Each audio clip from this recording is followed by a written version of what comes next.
Let's begin with the basic explanation of the class trial. During the trial, you'll present your arguments for who the culprit is and vote for who done it. Vote correctly, and only the blackened will be punished. But if you pick the wrong person, I'll punish everyone besides the blackened, and that person will graduate from this academy. Also, refusing to vote will result in your death, so you better vote for someone. Now, smiles, everyone! It's showtime! Let's get this crazy awesome trial underway! Sorry, everyone. I don't think I'm going to be much help this time. Because of Monokuma's disruptions, I couldn't do a thorough investigation. I can tell Monokuma is overcompensating to hide his self-consciousness. Next time, spend less time fixing your hair and more time investigating, spaceman! Shut up! I don't need to hear some comedy act from you two weirdos. Who did it? Who killed Angie and Tenko? Do not let your emotions hasten your judgment. There may be two killers. So, our other culprit might not be one of us here. Hmm? What do you mean? The transfer student.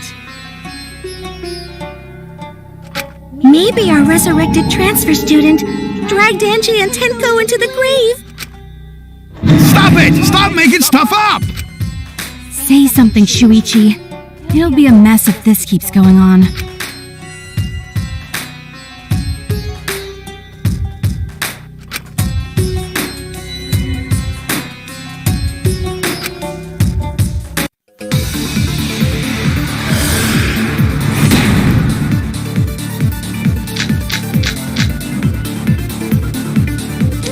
was committed by the recently deceased. They came back to life and killed 2 of our classmates! No! So, ritual did work? Who was resurrected? Angie did say she was gonna bring Rantaro back. Yes. Rantaro was resurrected. Oh, Mommy!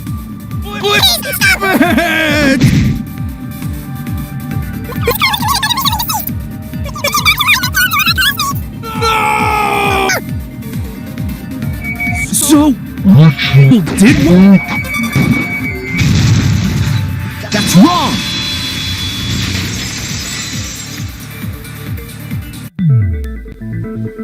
I don't think Angie's ritual succeeded. According to the Necronomicon Monokuma showed us, you have to burn the Necronomicon in the ritual.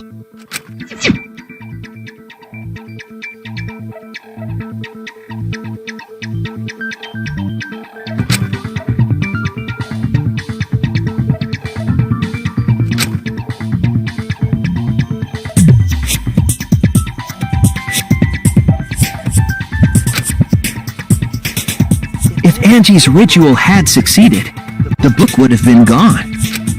So she must have been killed before the ritual was complete, since the book was still intact. Then, going to think Rantaro probably not culprit. Oh, I guess you're right. Well, duh. There's no way a dead person could resurrect. Now hold on a second! I can't let that comment stand! Sure, everybody knows that you can't bring the dead back to life. But it's easy at the Ultimate Academy, as long as you use the Necronomicon. What are you talking about? There's no way that's possible. But it's true. I never lie about motives. Daddy said so he can't be wrong. Raising the dead is totally possible. Man, I can't believe you guys wasted such a perfectly good motive. You should have let me use it to bring Monodum back to life. Monodum is still alive, though. I'm just kidding. I wouldn't waste a resurrection on Monodum's corpse. Oh? So resurrecting the dead was actually possible this whole time? There's no way it's possible! There's no way that could happen, idiots. Monokuma is trying to confuse us. Let's hurry up and find out who the Blackened is. If our transfer student isn't the culprit, then blame falls to one of us. Who? Who did it? Step aside, Half-Pint! I'll handle this! I don't know about Tenko, but I'm pretty fucking sure Kyo murdered Angie! What? Why? Don't play dumb with me, Creepshow! I already know what happened!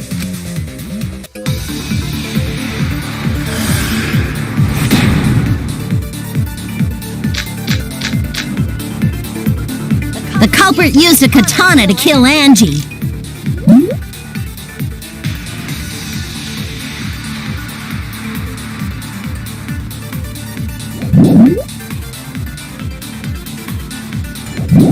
And it was found in Kyo's research lab. Which makes you, Kyo, automatically suspicious. But anyone could have taken that katana, you see.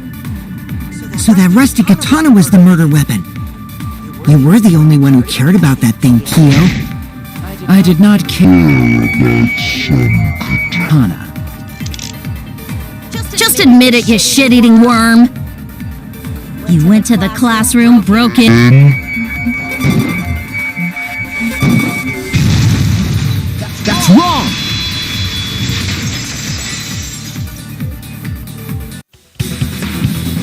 No, Kyo would not have been able to enter Angie's lab. Isn't that right, Tsumugi? Yeah. Before Angie locked herself up in her research lab, she said she wasn't going to open up for anyone but student council members. And Kyo is not a member. She wouldn't have opened the door for him. Kyo couldn't have killed Angie even if he wanted to. I had no desire to kill her in the first place. So whoever killed Angie must have been one of the student council members, yeah? I was doing a bit to lead you to the right answer. Can't believe you actually got it. Oh, how clever! You can just ignore her, Gonta. The remaining student council members are Gonta, Kibo, Samugi, and Himiko. Well, it can't be Himiko. She was besties with Angie. I trust their friendship. You guys do too, right? Yeah, of course! Can we trust their friendship so readily? Obviously. Let's believe in them. That trims our list of suspects down to 3. Gonta, Samugi, and Kibo. Yep. The culprit is one of those 3 people. You mean one of those 2 people? Because a robot ain't people, Jack!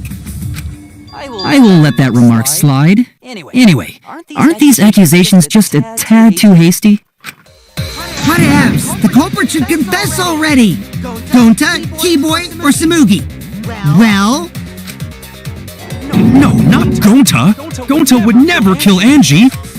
Yeah, Gonta's a gentleman. You shouldn't suspect either of us. Hey, stick up for me too. Gonta definitely not hurt anyone! Torture Gonta if you don't believe!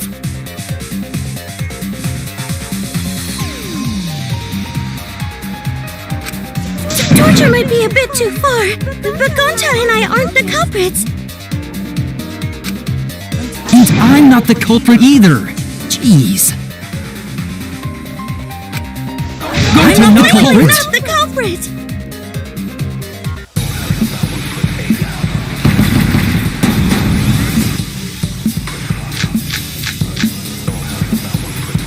We must consider other possibilities. Surely there must be suspects outside the student council. Student council! And do you have an alibi for last night? A dead chick Not just can't be anyone the can open culprit! that door. Why? Only student council members. I heard it!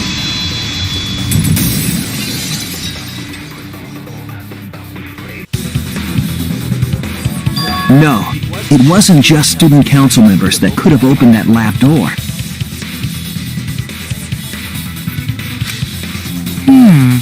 What was it you said earlier about Kyo opening the door, Shuichi? Unless you're a student council member, you can't enter Angie's lab, right? I was referring to Kyo. He couldn't have done it, but you could have. Because I saw you open the classroom lock by picking it.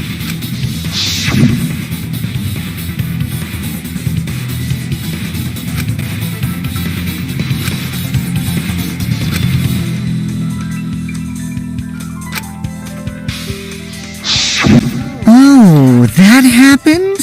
I totally forgot. So you're going to pretend you don't remember, huh?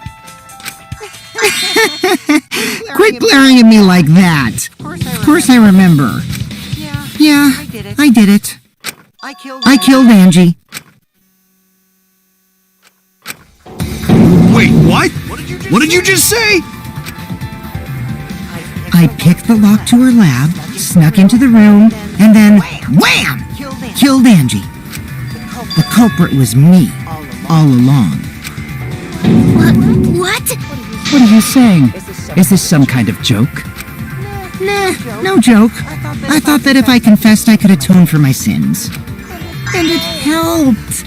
I feel so much better. Whew! Wait, so Kokichi really is culprit? No, he's lying. I think. Maybe? He's lying. I'm certain of it. No, definitely not a lie. I killed Angie. Shouldn't you guys believe the culprit when they confess? Then let me ask you, culprit, how did you lock the room? Huh? Well, it's the same as opening it. You pick the door closed from the outside. No, that doesn't make sense. Huh? What doesn't make sense? Can't you lock a door by picking it? Maybe, but that's not how the culprit locked the room. They used a different method. What different method?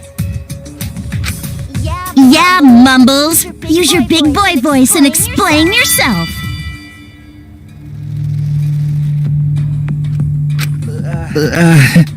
There were 2 doors to the classroom, and the one locked last was.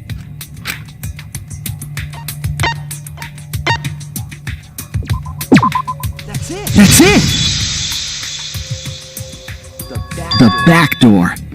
That's how they made this a locked room mystery. The back door had a sliding lock, yes? How was it locked from the outside? The culprit used a certain tool.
The gold leaf katana that was stabbed into Kaede's effigy.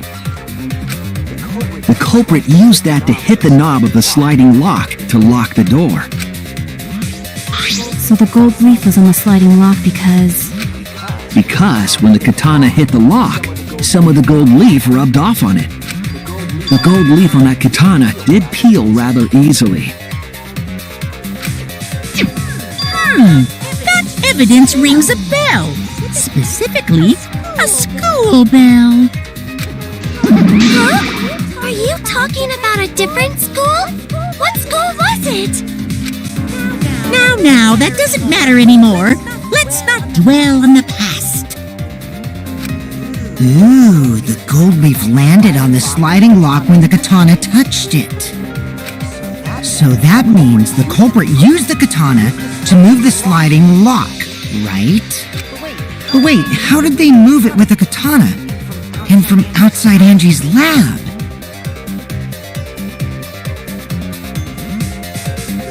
The clue that might give us the answer is the layout of the area itself. It was an odd setup after all. The katana stabbed into the effigy. The effigies hung upside down. Angie didn't do that as part of the ritual? No, nowhere in the Necronomicon did it say you had to hang the effigies. If it was not part of the ritual, then it must have been for a different purpose, right?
That's it. The reason the culprit stuck the katana into the effigy was so that it would hit the sliding lock as the effigy spun. Effigy spun? That's right. If you spun the effigy, the rope it was hanging from would twist.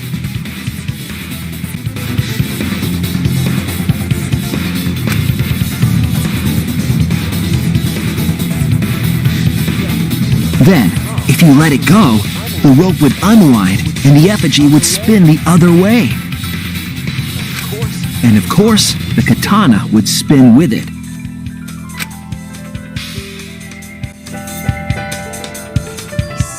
I see. So the culprit used the katana's counterspin to push the lock into place? The culprit simply needed to spin the effigy's rope and then swiftly leave. This would cause the spinning katana to hit the sliding lock. And thus was the back door of an empty classroom locked from the inside. Yes, that's how Angie's lab was locked.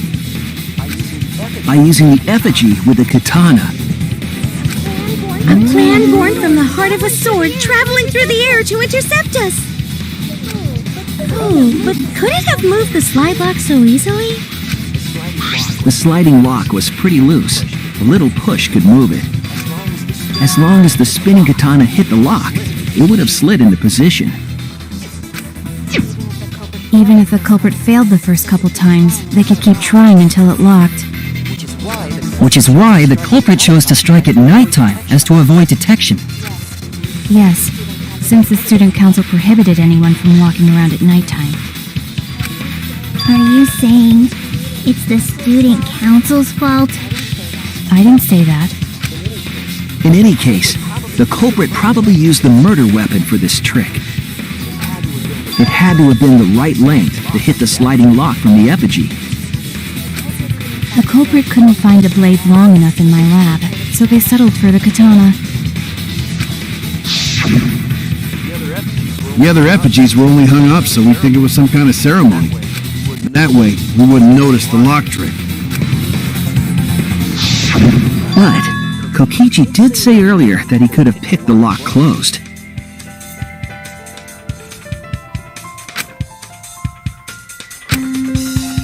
I don't want to completely ignore that possibility.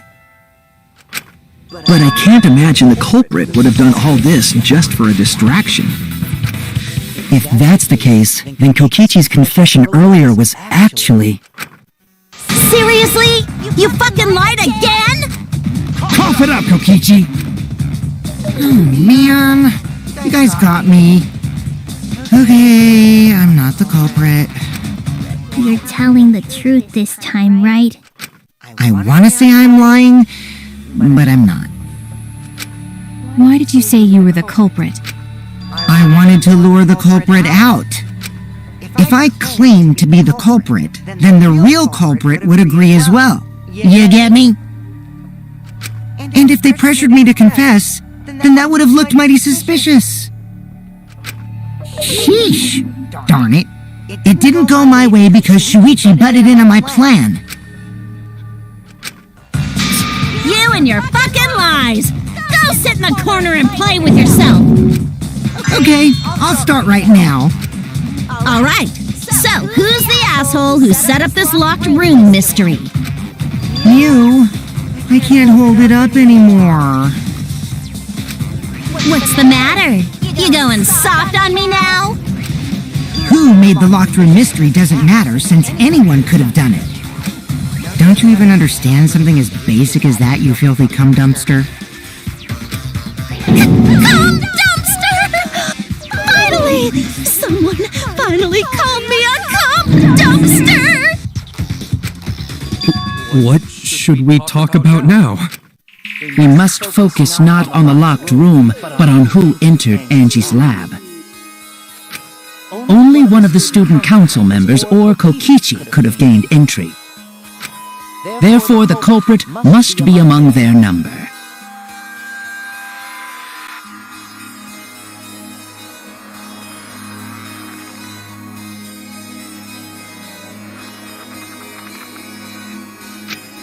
That leaves us with 4 suspects. Tsumugi, Gota, Kibo, and Kokichi. Don't forget Himiko. She's also a part of the student council. Doesn't matter if she was besties with Angie, she's still a suspect.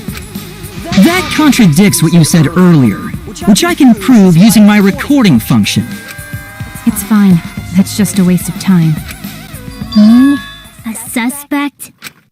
I'd never kill Angie!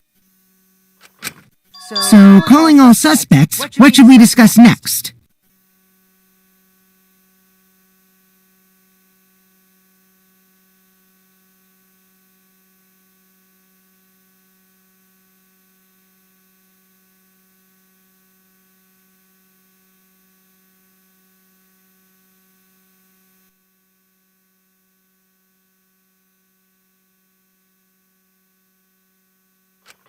I want to hear everyone's opinion. What would you say to get yourself off the suspect list?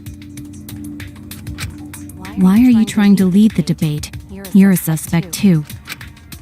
Silence, outsider. Only the suspect rangers are allowed to speak.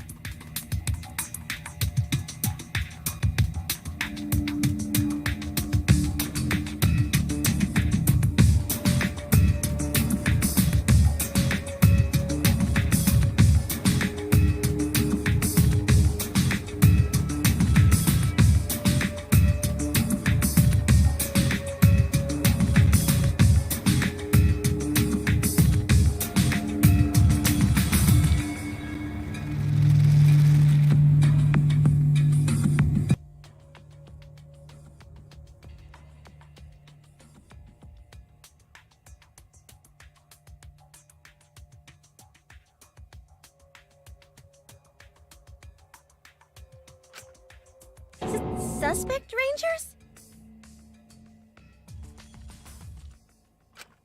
I agree. Those under suspicion should explain themselves thoroughly. We might catch them with their pants down. Anyway, I want to ask the suspect, Rangers. What should we talk about? What should we say to get ourselves off the suspect list?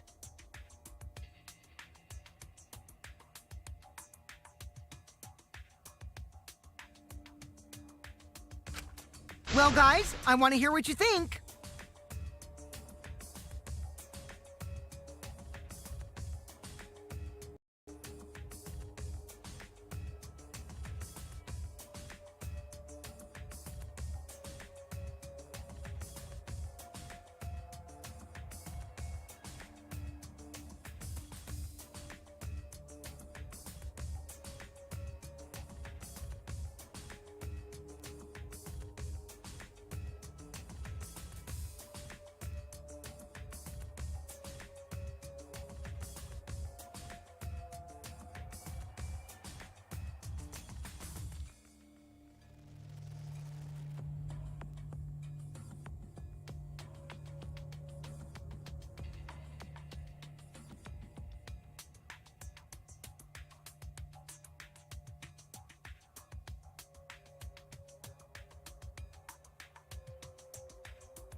of a difficult question, you know?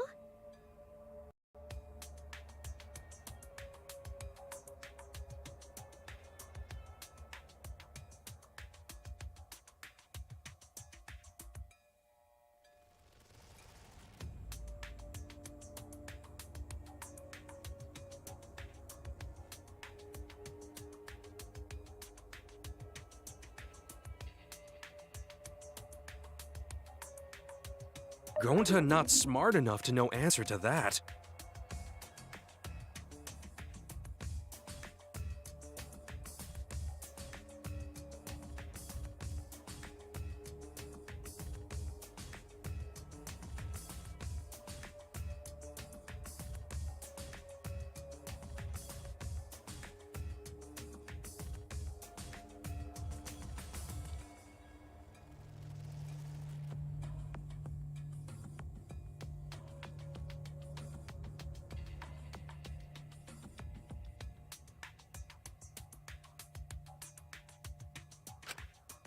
Yes, it is difficult to formulate a logical response to that question.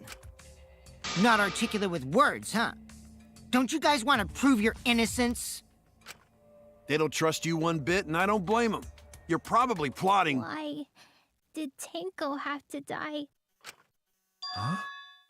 I want to know what happened to Angie too, but can we talk about Tenko's case now and not just Angie? I got you exactly where I wanted, Himiko. What do you mean?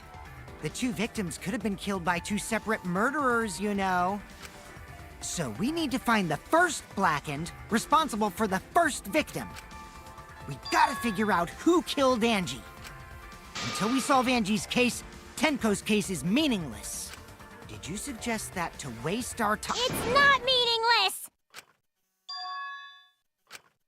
Tenko's death was meaningless? How dare you! Poor Tenko! How could you do this to her? Himiko... Himiko, stop it with your crappy lies. Lies? You said is total BS. You didn't give two shits about Tenko when she was alive. But now you're like, oh no, poor Tenko, after she's dead. Come on, really? Kokichi, enough! No. It's okay. It's no surprise he'd think that. I know I ignored Tenko before. That's why I'm so upset now. I should have faced Tenko. Worked things out with her while she was still alive. But now, it's too late. I can't complain to her or thank her. It's too late. Yeah, seriously! It's way too late to realize that now. Our only option is to face her death head on. Yeah. Face her death? Himiko, I understand what you're going through. So I'm gonna help you out. Let's work together to find the truth. I'm not gonna let anyone say her death didn't matter.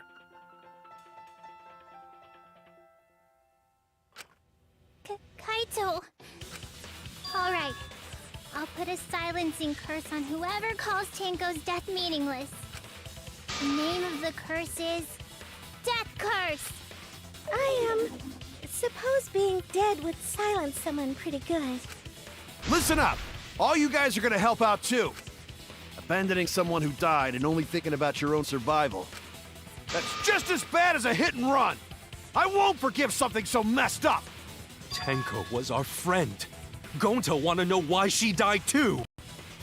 I already told you that's so unnecessary. We're getting sidetracked here. No, even if it was a different culprit, we need to know how Tenko died.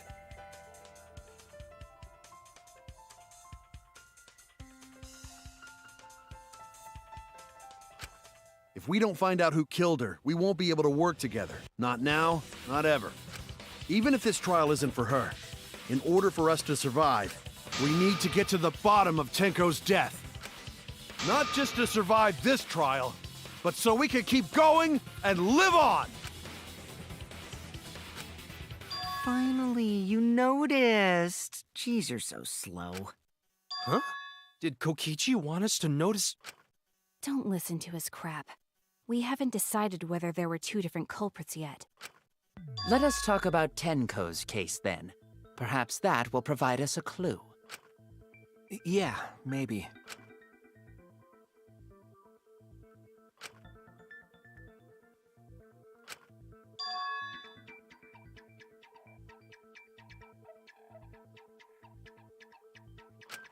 So, what do we talk about first? For now, let's see if we can narrow down the list of suspects. Tancrotch probably got killed during the seance, so everyone there's suspicious. Sandcrotch!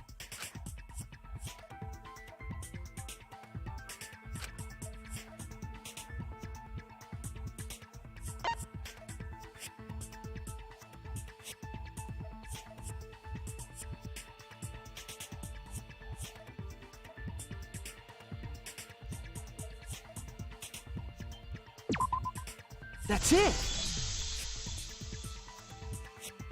It was me, Kyo, Himiko, and Kokichi. So those four are the culprits!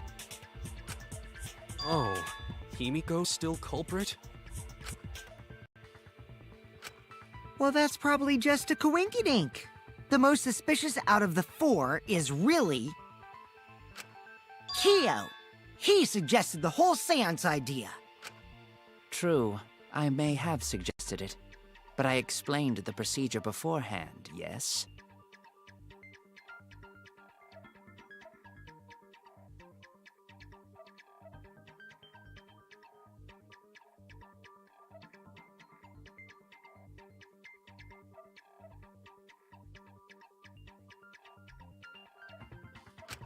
If we all knew of it before the murder, then we are all equally suspicious. Well, I suppose, but...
In addition, the seance wasn't entirely in my control either.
I was not the one who selected the room we performed it in.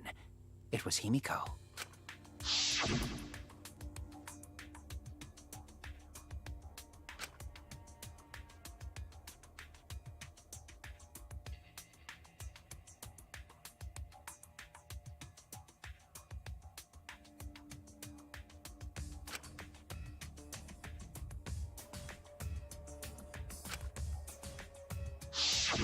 Oh, right. Also, we should not limit our suspects to only those who participated in the seance. The empty room had a point of entry from outside, you see.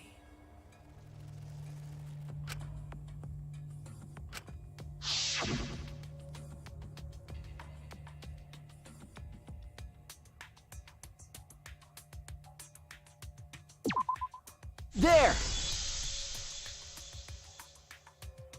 You're talking about under the floor, right? Huh? Under the floor?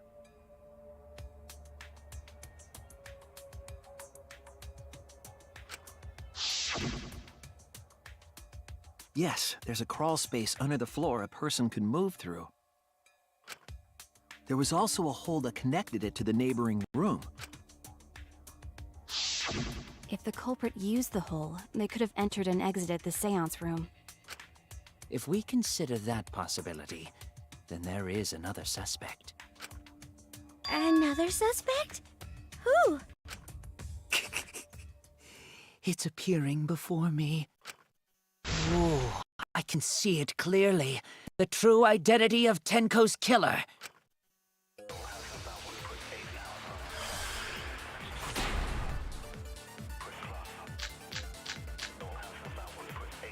The culprit sneaked in during the seance by crawling under the floor. But it was pitch black during the seance. How could they even see if they were under the floor? Because it wasn't dark under the floor. You see, our villain had a light. Light? You mean candle? I mean Kibo's flashlight function. Huh? Now, hold on a second. Kibo could have used that function to get Under the floor. I'll reveal the truth. Mew, you gave Kibo his flashlight function, correct? Did you not notice? I didn't notice what?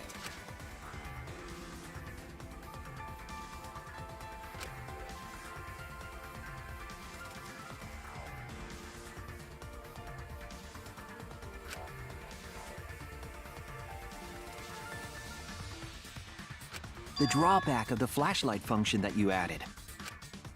It's so bright, even Kibo can't see when it's turned on. I see. That bright, huh?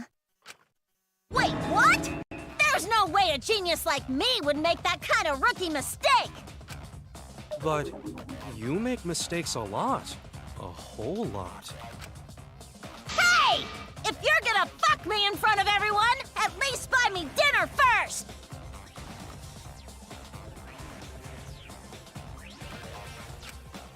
If he can't see, it doesn't matter how bright the area is. He couldn't move like that.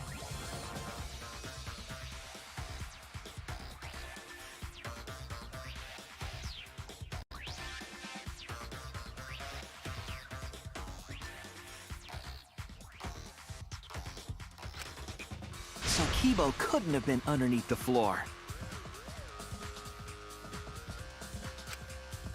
Is that true, Kibo? Is what Shuichi said true?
Well,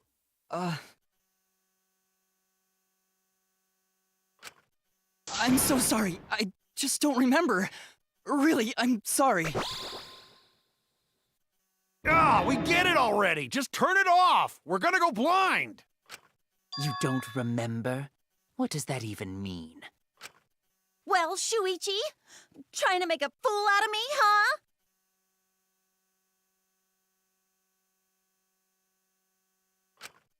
Let me put on some makeup, 'cause I want to at least look pretty before you decide to fuck me!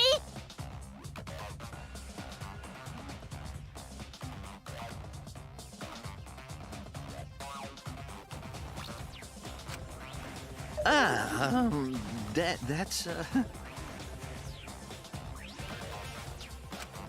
Shuichi, I'm so sorry. Damn, that is seriously bright!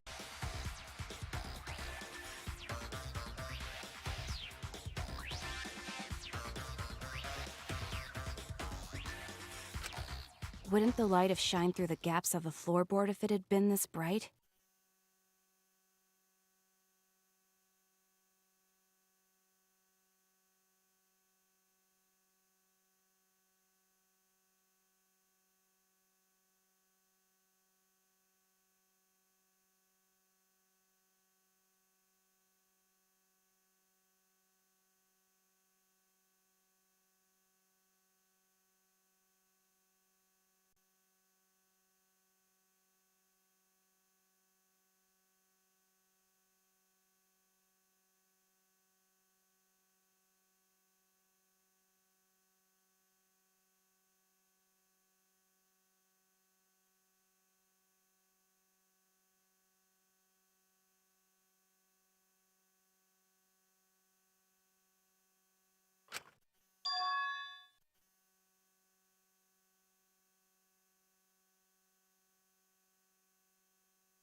culprit couldn't have used a light under the floor. Not even Kibo. Oh, they couldn't have? We were there after all. We would know. There was a hole near the corner of the room we were in, remember? If someone had a light under the floor, it would have leaked through. But when we did the seance, I'm pretty sure the room was pitch black. That's right. We didn't see anything, so the culprit couldn't have used a light. And just because I have a built-in flashlight function does not mean I am the culprit. I see. That was a flaw in my theory. Geez, here I thought this would be the case where the murder could only be done by a robot. You have accused me of being the culprit more than once now, simply because I am a robot. My status as a robot does not mean I am capable of performing superhuman feats. My vision is somewhat poor, and I only possess average physical strength and intelligence. All right, you made your point. God, now I feel sort of bad for you. I neither want nor need your pity. Enough with the flashlight! It's way too bright! It would have been difficult to move around under the floor in that pitch-black darkness. Maybe the floor and the hole have nothing to do with this case. Then why was floorboard under Tanko lined up funny?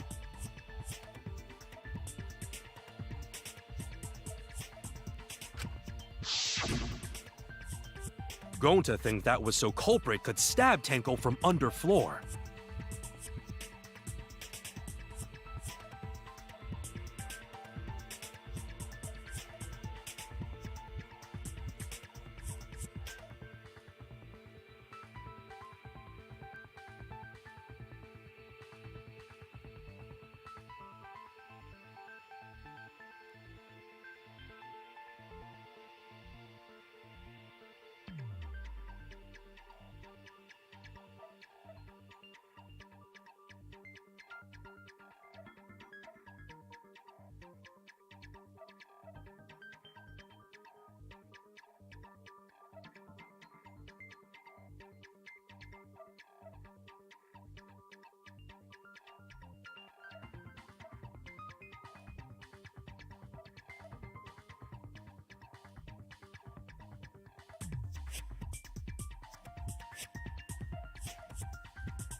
Ooh, nice observation, Gonta.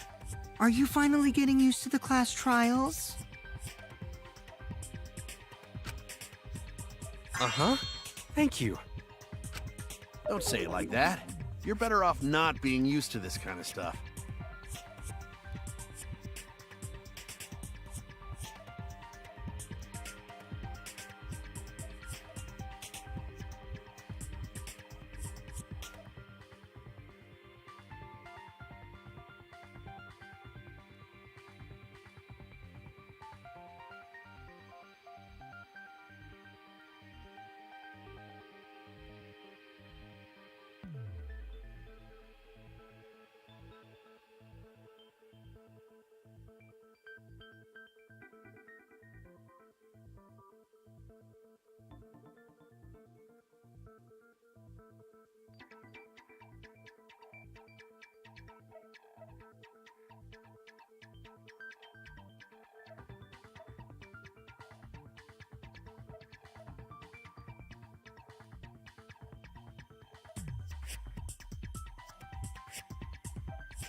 Maybe they marked Tenko with glowing paint and looked for that.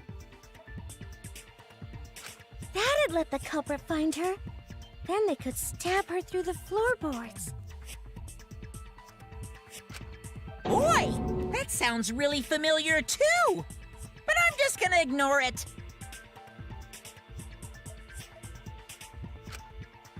The corpse didn't have any trace of glowing paint, though.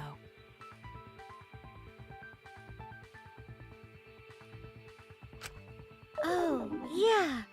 So then why was that floorboard loose?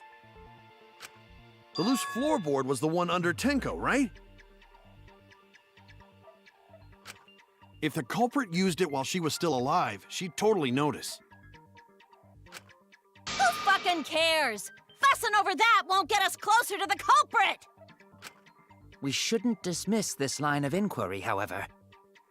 Instead of butting our heads against this, how about we concentrate on another issue? What other issue? Perhaps first, we should figure out how and when exactly Tenko was killed. When? So not during seance? Tenko was in the metal cage for the whole seance, wasn't she? How could someone have gotten to her there? Maybe the culprit killed her before she went under the metal cage. That's not possible. She was alive at that point.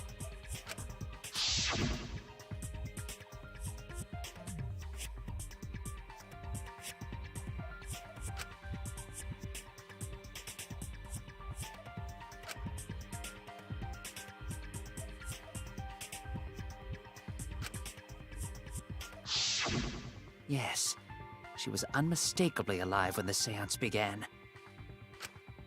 That was right before we blew out the candles. But when the light came back... The floorboard was removed at that point, so it's likely she was already dead then. So she was killed when the room was dark? But she was inside Cage, right? Going to think it impossible to kill her then. Then she wasn't killed when the room was dark. It was a different time. A different time? How the fuck should I know? You figure it out, shitheads! Huh? Since Gonta said it was impossible, I'm proposing an alternate theory. Now hurry up and think! If you want to make my golden brain tingle, start circle jerking your limp dick brains!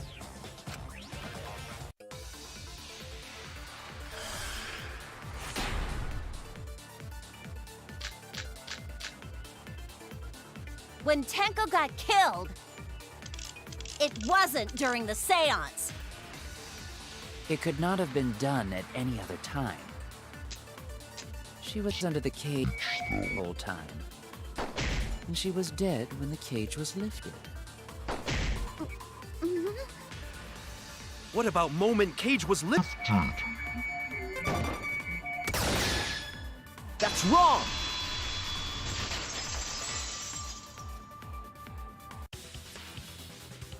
No, it wasn't possible to kill her the moment the cage was lifted.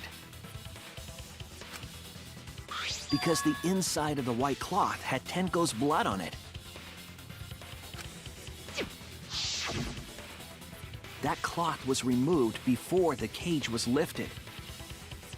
If Tenko was stabbed then, there wouldn't be blood on the cloth. What? But how could my golden brain be wrong when it felt so right? The only possibility is that Tenko was killed during the seance. I got your remodel right here! No, it's still wrong to think that Tenko was killed during the seance. What? I'm gonna prove it right now. My golden brain is gonna go all out!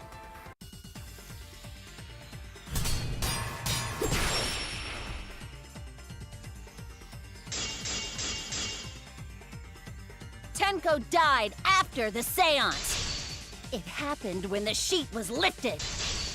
That was the moment the culprit chose to stab the fuck out of Tenko through the cage! They stuck the thin blade through the gaps of the cage. And that clean white sheet got stained blood red! But the weapon was a sickle. Only the blade could have fit through the gaps. The blade's all you need. If you stick the blade through a gap in the cage, it'd be long enough to reach Tenko. Sitting in there with her neck all exposed. I'll cut through your words.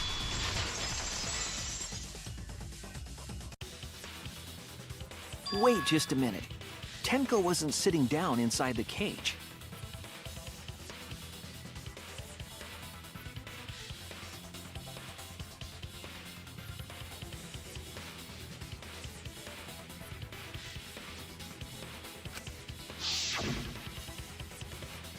She was bent over with her forehead against the marker stone.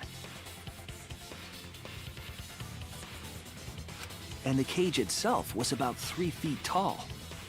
The sickle's blade was too short to reach Tenko while she was in that position. Then I messed up again? How could this happen? I am so embarrassed. No worries, Mew. Everyone already knows you're an embarrassment to the human race. Yeah, no worries. Ah! How embarrassing! If Shuichi is right, then it's impossible for Tenko to have been killed through the cage. She couldn't have been killed during the seance since she was in the cage, right? If she was killed then, the cloth over the cage would have been pierced. Not during the seance or from below the floor. Then it's impossible, isn't it? Yeah, for a living person. Huh? What if Angie's spirit killed Tenko? What are you talking about? That's not possible! We don't know that. Some things are impossible for a human, but not for a spirit. Don't say stupid stuff like that! Screw spirits! Stop that now. Angie's spirit killed Tenko? Why? Himiko? Why would Angie's spirit kill Tenko? What if Tenko killed Angie, and then Angie's spirit came back for revenge? Like I said, that's impossible! Then explain how the culprit killed Tenko under these impossible circumstances. Well, See? You can't explain, can you? Only a spirit could have done it! Wait! I know! What if the culprit was hiding inside the cage? If they were in there, they could have stabbed Tenko during the seance. No. If there was someone else in the cage, we would have noticed. I agree with Kaito. The culprit could have been inside the cage. Nonsense. There was no space in the cage for the culprit to hide. Maybe the culprit wouldn't need to hide in the first place. What? Also, the culprit could have killed her in the cage at any time. I think you know what I'm getting at, right?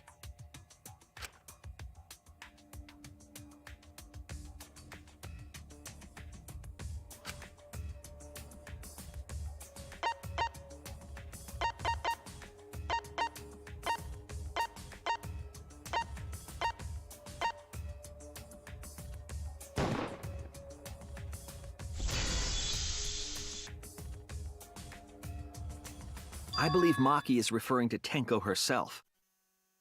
Yeah, Are you saying Tenko is the culprit? She committed suicide. Suicide? If she committed suicide, it would explain a lot of things we couldn't figure out. She volunteered to be in the cage, and then stabbed herself during the seance. It wouldn't matter how dark the room was. But the sickle she was stabbed with was under the floor, right? If Tenko had stabbed herself, wouldn't the sickle still be inside the cage? Oh my god. Mew actually said something smart. Perhaps that explains why the floorboard was removed. After stabbing herself with the sickle, she threw it underneath the floor. So she took off the floorboard to get rid of the sickle? Yes, that makes sense to Gonta. Well, it doesn't make sense to me. There's no reason for Tenko to commit suicide. Maybe I wasn't too far off with the theory I had earlier. You know, about Tenko killing Angie. Yeah? Because Tenko and Angie were fighting for your attention, right?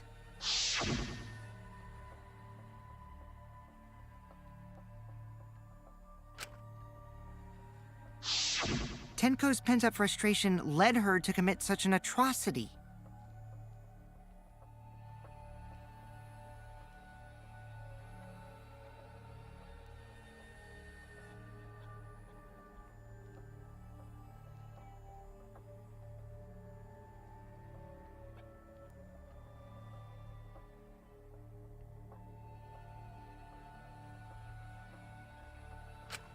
Her conscience couldn't handle it anymore, so she decided to end her own life.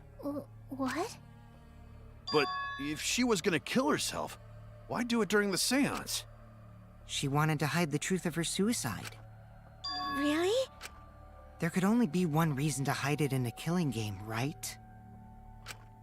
It's to take us down with her. Take us down? She wanted us to pick the wrong answer during the class trial, so she could bring us all down. She wanted us to die with her. Okay, well, she probably just wanted Himiko to die with her, but still. What are you saying? Tenko wasn't like that. She told me.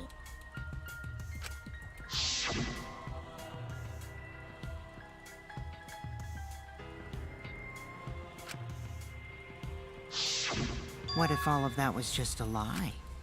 A lie? Wait, we should believe Tenko's last words. The true terror of class trials is that you shouldn't believe everything said. Himiko, you said that Tenko would never do anything like that. But how can you be so sure? Did you guys actually know each other? People keep all sorts of secrets. Like Maki. She hid the fact that she's a cold-blooded killer. Is it wise of us to trust other people wholeheartedly in this kind of situation? Jeez, you're such a naive dude. Naive? We're all just people, you know? Of course we're gonna have some secrets. What matters is whether there's any malice behind them. People can lie about how malicious their hidden secrets really are. Well, duh. It's impossible to know for sure what others are thinking. That's why it all comes down to whether or not you believe in yourself. If you get betrayed, it's not their fault. It's your fault for believing in them. That's why I believed in Maki Roll, because I wanted to believe in her. Just because you're acting all cool doesn't mean you get to skip training. Hey, come on. Don't you think you're being a little too strict? Well, we come from different backgrounds. So for now, let's agree to disagree. No one's ever called me naive before. And from Kaito? Seriously? Whether or not I believe, my heart can't reach Tenko anymore. But I want to believe in her. She wouldn't commit suicide. She wouldn't try to take us down. That's what I want to believe! Me too. Gonta no can believe Tenko commits suicide. But if Tenko did commit suicide, that would answer all of our questions. If you insist we believe in Tenko, then provide a reason to do so. All right, I'll give you a reason.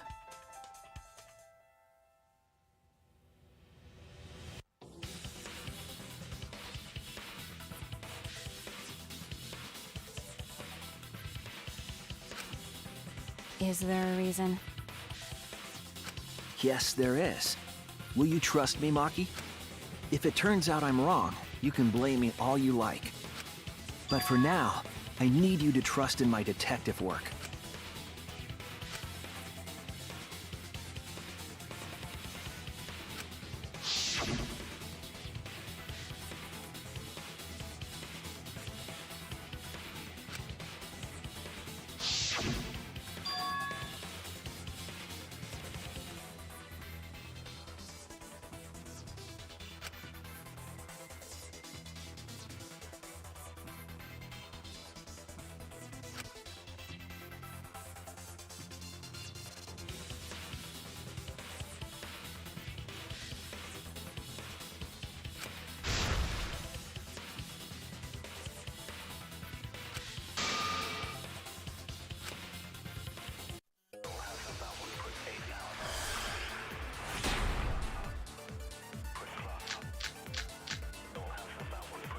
So far, suicide seems to be the best explanation. Her plan was to take us down with her. So she hid her true intentions. Tenko's not that kind of person! But if Tenko did commit suicide, it would explain how she died during the seance. She could have secretly brought the sickle and then stabbed herself with it. Finally, with the last of her... I'll reveal the truth! Tenko couldn't have thrown the sickle under the floor. Because she died instantly. Instantly?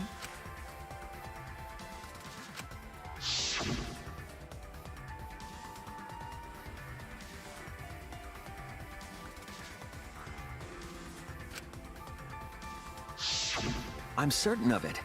My investigation determined that she died instantly. What's your opinion, Maki? I'd like to hear from someone who specializes in murder. Maki. You're right. I completely forgot about that important detail. Tenko died instantly. What? As an assassin, I specialize in killing my targets swiftly. I have no doubt that Tenko was killed immediately.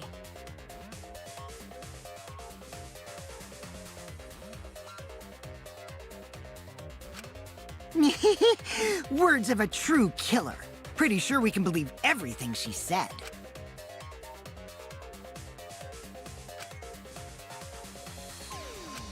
How could you forget that, Maki Roll? You better apologize to Shuichi.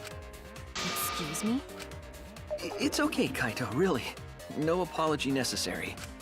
Anyway, Tenko died so suddenly that she couldn't have gotten rid of the sickle. Knowing that, the theory that she killed herself just doesn't fit, correct?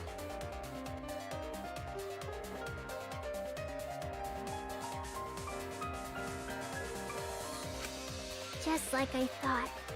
Tenko wouldn't commit suicide. Thank goodness, Himiko.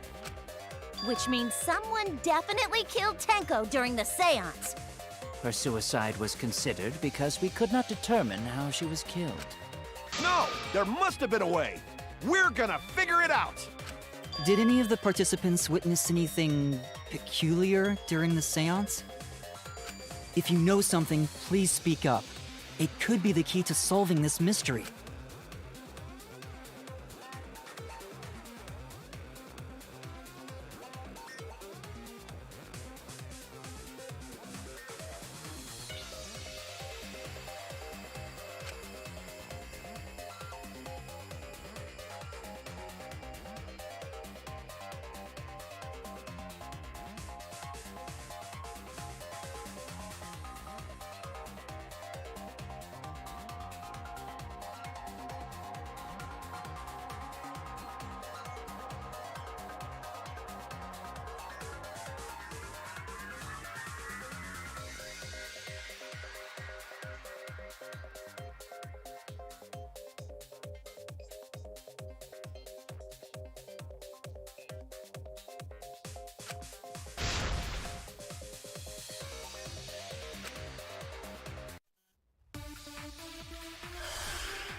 Did anything seem out of the ordinary during the seance? There is something that bothers me. The fact that the seance failed. The ritual was perfect, and yet it failed. How utterly strange. Now that I think about it, while we were all singing the song, I heard something fall.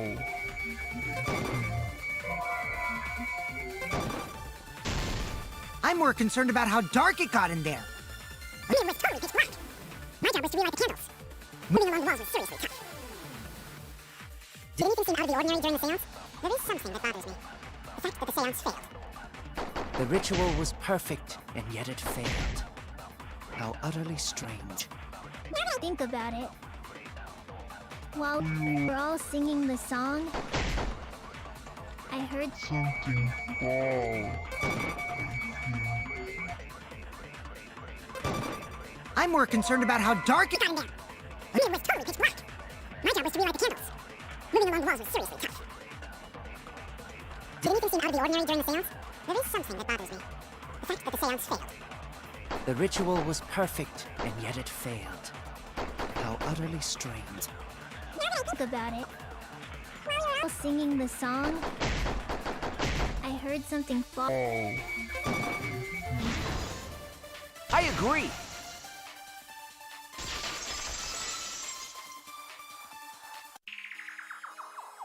Himiko, you think that something fell because of that sound you heard, right?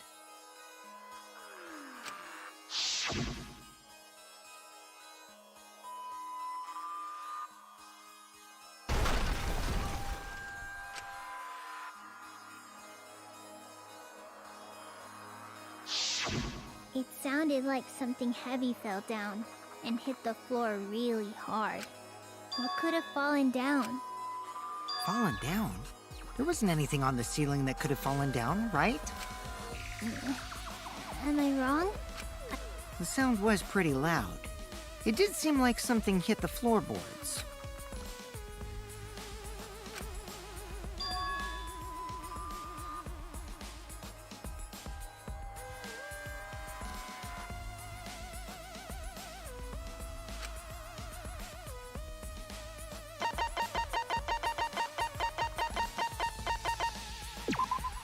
This is it!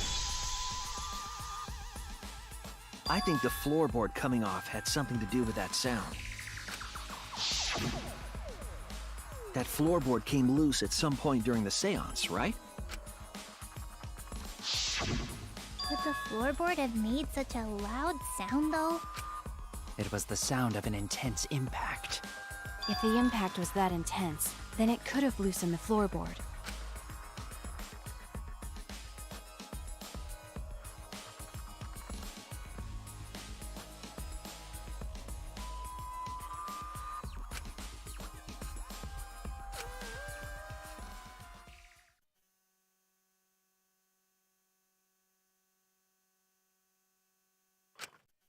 All right, then, let's go with that. We all gotta put our heads together now.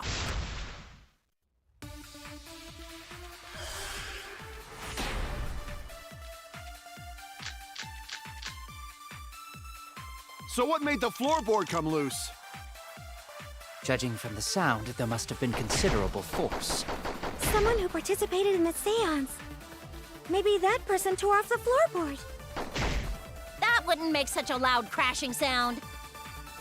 Maybe the wooden statue fell over. But that statue was still on top of the cage. Culprit hid under floor.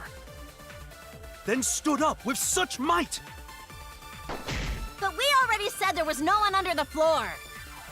Someone must have stomped through The floorboard. I agree.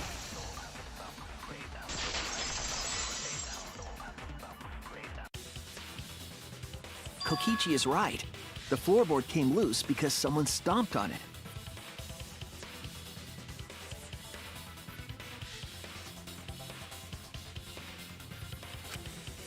But floorboards fit perfect. Going to make sure first time we go to empty room. When we first saw the room, yes. But when I looked again during the investigation,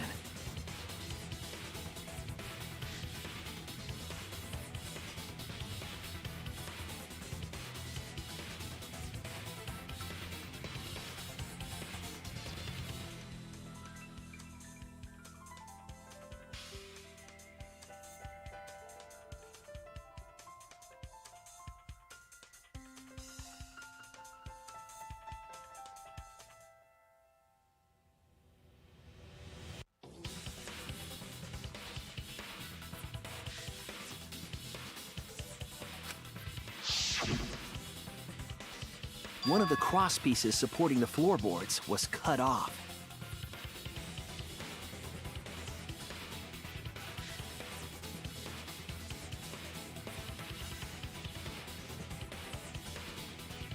After examining the cut, I concluded that it must have been done deliberately.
Someone? You mean the culprit, right? Why'd they do that? What did the culprit stand to gain by cutting the crosspiece?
That's right. The floorboard might have been used as a seesaw. Huh? A seesaw? The crosspiece at one end of the floorboard had been cut off. The other two crosspieces holding up that board were close to the cage. Meaning, if you were to apply force to the end of the floorboard with no crosspiece,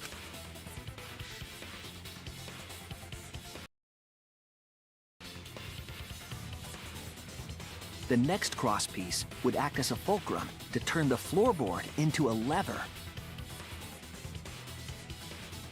A lever capable of lifting up Tenko's entire body. Her whole body lifted up? Yeah, that sounds like a seesaw, all right. But why bother lifting Tenko's body? They couldn't have killed Tenko like that. Unless they used the sickle. That's exactly it. Using the seesaw trick, it was possible to kill Tenko with a sickle. Huh? In order for the culprit to kill Tenko with a seesaw trick, the placement of the sickle is the most important factor.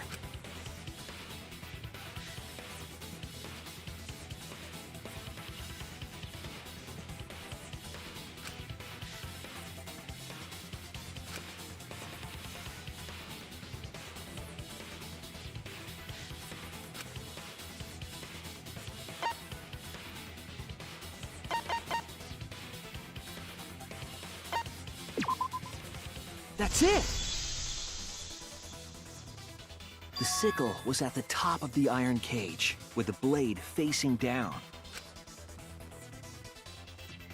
The reason we didn't see it was because of the fabric covering the cage. Also, The wooden statue kept the blade in place. It's true that the sickle's handle was thick, which made the statue wobble. But the statue's weight kept it from falling over. Once everything was in place, if you stepped hard enough on the seesaw, Tenko's body would have shot upward and hit the blade on the top of the cage.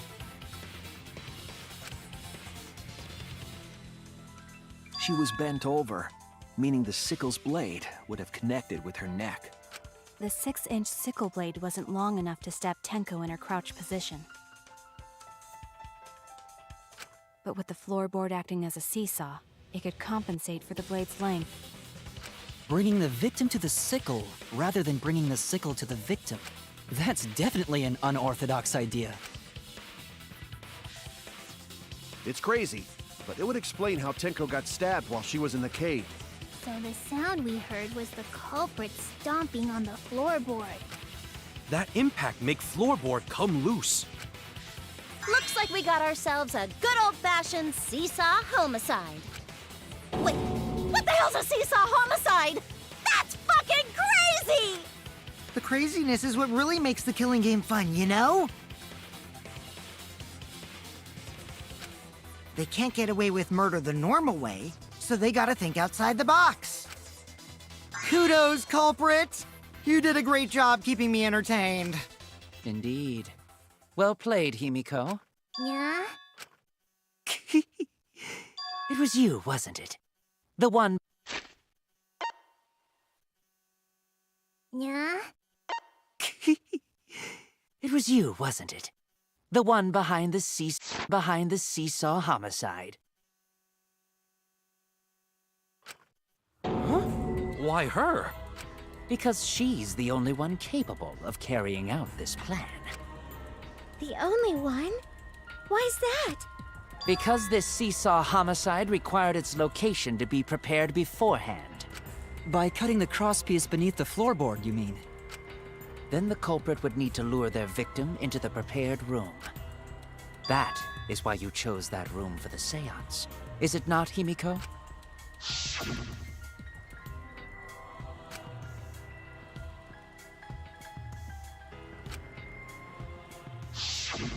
Oh yeah! Himiko was the one who chose the site for the seance! She likely found out about my plans for the seance somehow. You were quite vocal about the seance, Kyo. You were quite vocal about the seance, Kyo. You even had instructions for it in your lab. Our culprit, Himiko, prepared her seesaw trap ahead of time. Then she waited for me to host the seance and suggested the middle room. She led us all into holding the seance right where she wanted it. Then, she killed Tenko, all according to plan. That's a lie, right? Himiko? In the end, Himiko, who Tenko cherished and loved, tragically killed her. Wait! We don't know that, right? He's wrong, right, Himiko? Himiko would never kill Tenko, right?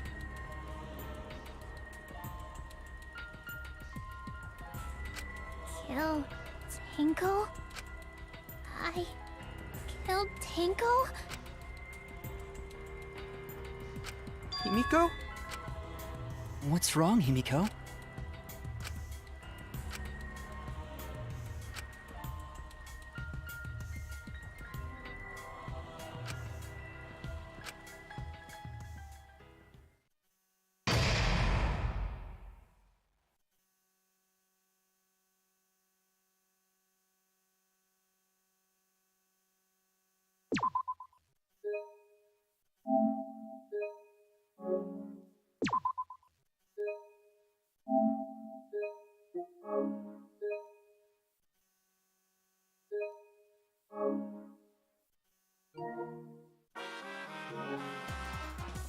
Well now.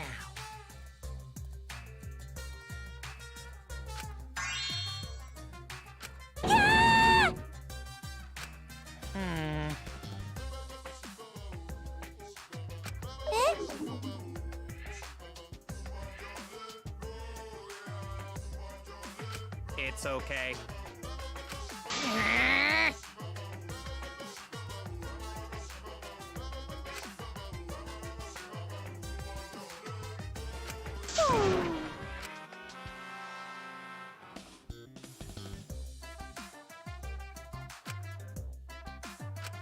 Absolutely right! Hey,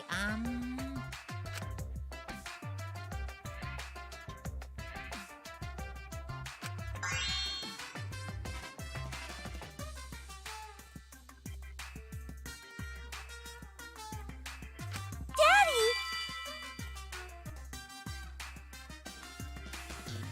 All right!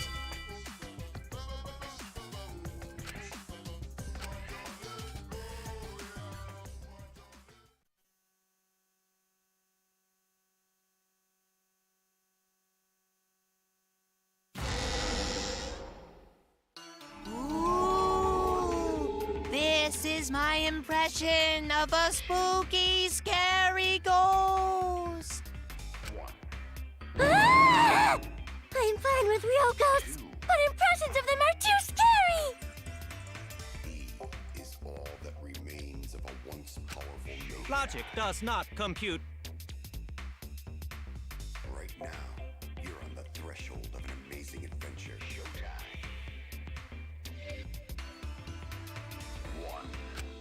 Huh? Did you hear something? No, I didn't hear anything.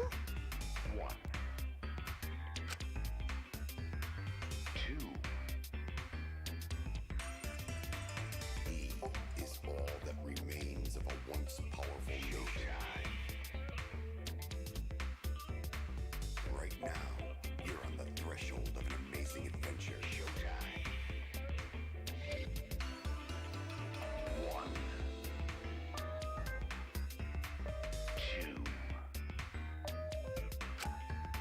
You know what else is scary?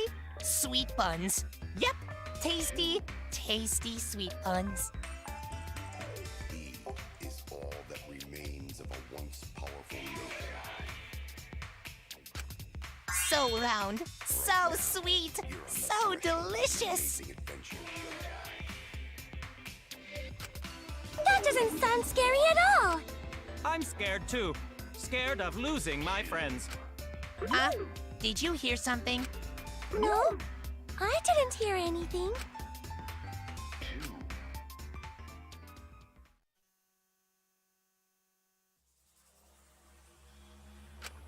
Answer us, Himiko. You chose the middle room to lure us into your trap, did you not? Then you used that trap to kill Tenko, yes? well, Donkey Lips, did you kill that twat? Wait, must be some mistake. No way Himiko is culprit. Then she needs to defend herself. Otherwise, this debate is deadlocked. I don't care if you gotta use magic to do it, but say something already. Are you even listening? No, I'm not listening. I don't care. Angie died. Tenko died. Why did I have to survive? And now, you're all saying I killed them? I just don't care anymore. Himiko. Do whatever. If you want to vote for me, then just go ahead. The game gets really blah if the suspect isn't into it. That's not the problem. Damn it. Don't tell me you've given up. Himiko, don't give up. Don't you understand? My life is riding on the outcome of this trial! Just shut up. I told you, I'm too tired. It's all just a big pain. I can't put up with it anymore. What are you talking about? If you give up here... You needn't worry. Himiko was the one who chose that room. Therefore, she is unmistakably the culprit. Impossible! Himiko would never kill Tenko! Himiko not that kind of person. Gonta can tell by Himiko's face. Himiko's a little slow, so I don't think she's capable of handling a complicated crime. I also think Himiko's not the culprit. Somehow. Either way, we gotta look for more possibilities. That does seem like rather a pointless quest. No, it's not. We gotta be strong. Gotta keep thinking. Then we might find new truth. So no give up, Himiko!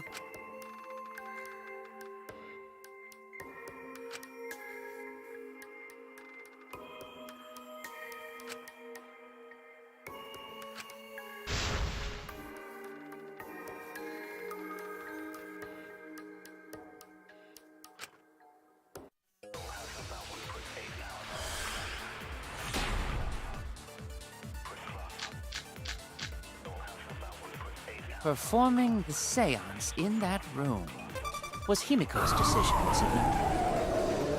What if someone steered her into picking that room? Of the 3 empty rooms. Why did you... Because you laid your trap there. Was trap only... In that room? Other rooms may be trapped too. Yeah, even if Himiko picked the room, someone else could have set that trap. Your opinions are empty. Right. Performing the seance in that room was Himiko's decision, was it not? What if someone steered her into picking that room? Of the 3 empty Rooms. I just like the middle rooms, Himiko. Because you laid your trap there. Was trap only in that room? Other rooms may be trapped too. Yeah, even if Himiko picked the room, someone else could have set that trap. Your opinions are empty. Ways. Performing the Seance in that room was Himiko's decision, was it not? What if someone steered her into picking that room? I'll reveal the truth.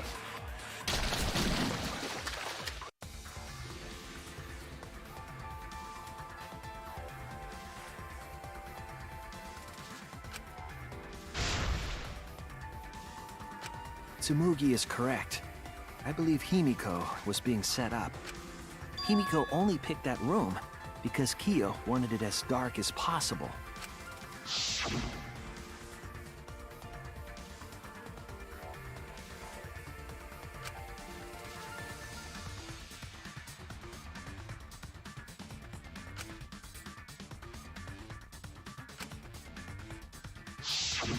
Even if Himiko did choose an empty room because of what Kiyo said, are you saying she chose the middle room by pure coincidence?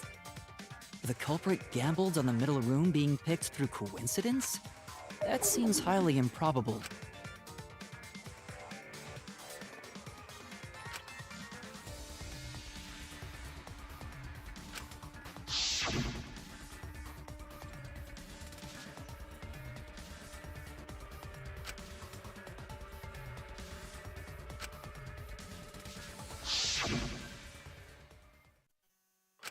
No more.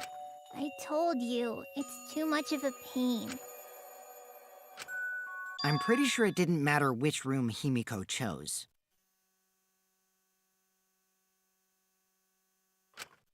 What do you mean? It's getting kind of boring, so I'll explain. She didn't choose the middle by coincidence. Each room was the same to begin with. Each room same? Remember what Gonta said earlier? Maybe the culprit placed traps in all the rooms? Well, that was correct. Before the trial, I hurt myself checking all the rooms. Ah, that's right.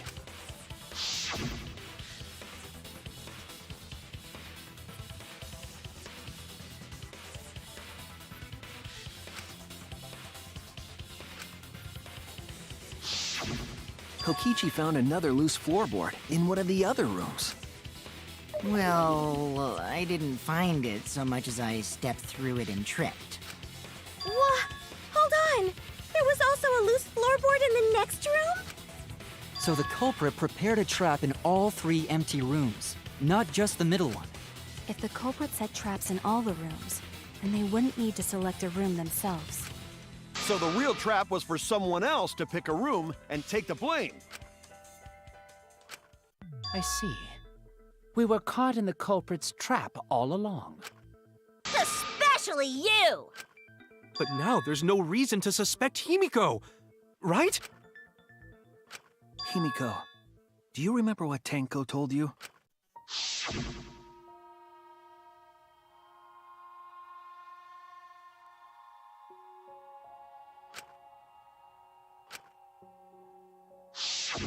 Live life facing forward. She said that to you, right? If you give up on living, you'd be betraying her memory. We're all trying to keep our promises to the dead. This trial, it's not just for our lives. It's for everyone who's died as well. That's why we can't give up. This is our responsibility. We live on. You're right. Yeah, that's right. If I gave up here, I wouldn't be able to face Angie or Tenko. That's right. So let's do our best. Alright, I'm not gonna say it's a pain anymore. I won't give up. I'll fight alongside everyone and survive! Do not say everyone. After all, the Blackened is still among us. Jeez, there you go. Killing the mood like usual. But damn! Well said, Shuichi! That's what I'd expect from my soul bro. Your soul bro? Well, anyway, do you think the Blackened this time has some sort of superpower? What are you talking about? Well, as a self-proclaimed expert of stepping through floorboards, isn't it weird that no one stepped through that floorboard before the culprit used it?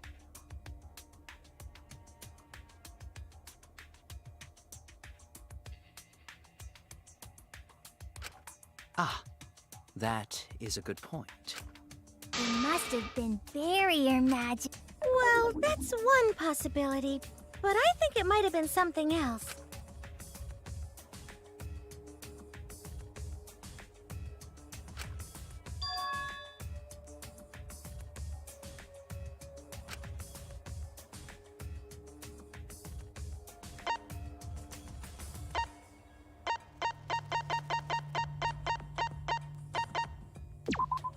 This is it! It's because of the magic circle at the scene of the crime.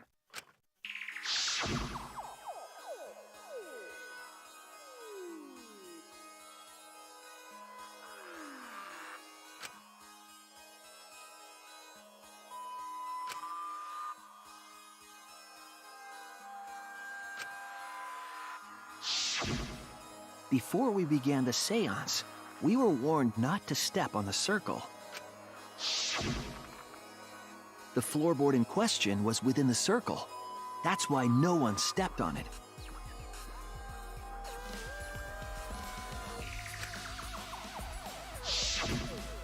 So the magic circle's purpose was to keep us away from the whole trick.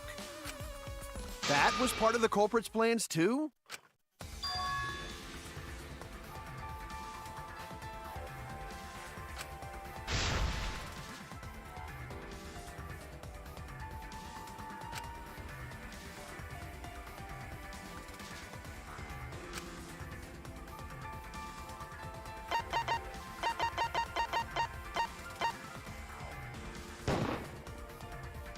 It has to be you! Kyo, was it you? Whatever are you talking about? I'm talking about Tenko's murder. Kyo? Why do you suspect me? Because you were the one who drew the magic circle. The circle kept us from discovering the seesaw trick. But that's not all it was for. In order to make the murder succeed, variables like Tenko's position and the placement of the cage needed to be defined. And those variables were defined by using the magic circle. In short, the circle itself was the most important tool in this murder. Knowing that, the person who drew the magic circle has to be the culprit. Well, Kyo, Answer already!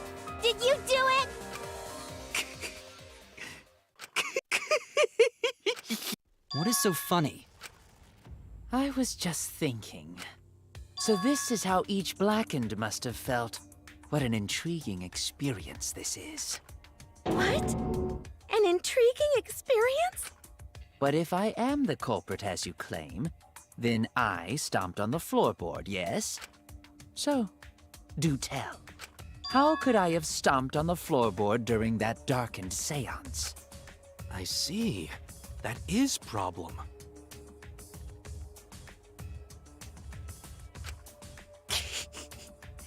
Unless that is made clear, you cannot be certain I am the culprit. How can you be so calm when you're backed into a corner like this? I will explain that in due time. Please answer my question first.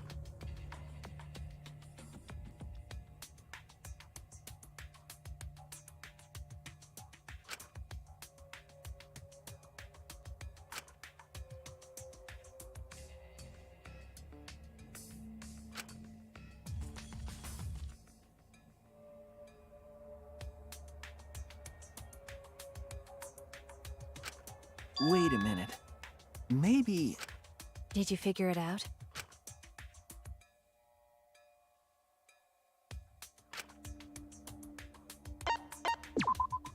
That's it! The culprit used touch. They didn't see, they felt. That way they could get around in the dark, like how I got to the candle. Wasn't Seesaw in middle of room? Gonta doesn't think it was near wall. So they probably used something besides the wall to move then, right? Were there any other markers within reach? Of course, the answer to that is there was nothing of the sort.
I see now.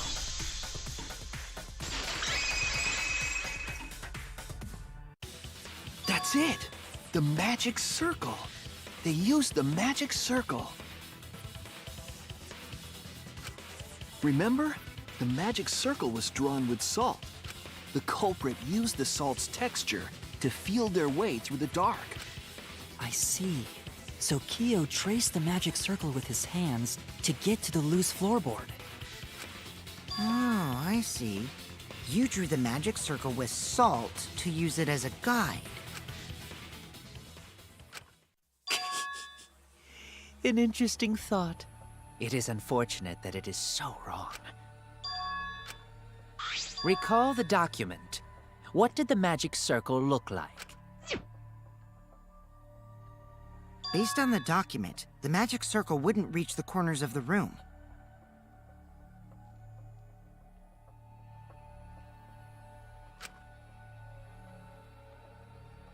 So what? When the room was darkened, each of us was in a corner of the room, yes? The magic circle didn't reach us, so I could not have followed it, yes? But you're talking about the magic circle in the document. That doesn't mean the circle you drew was the same. No, I most definitely drew it exactly the same. I have it perfectly memorized. So which is it? Is it... Not anymore. The magic circle is a complete mess from being trampled on.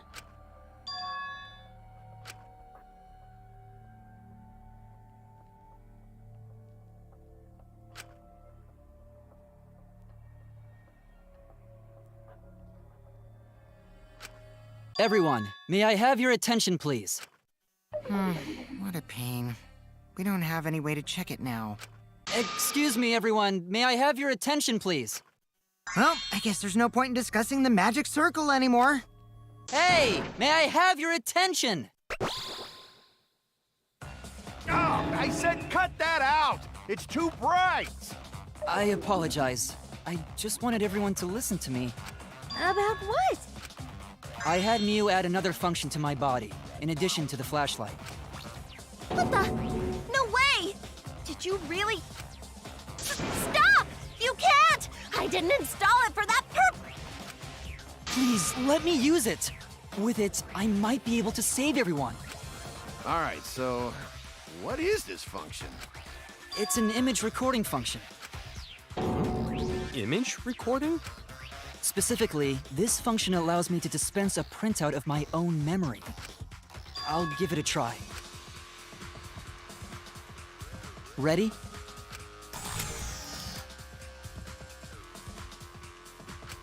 From your mouth? I also used magic like that before. This printout is my memory of being kicked out of the seance. Please confirm that the floor of the empty room is clearly visible. Go on, take the picture and see for yourself.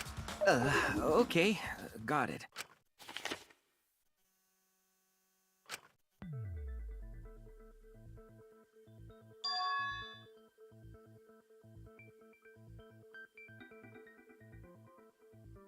Well, Shuichi, do you notice anything?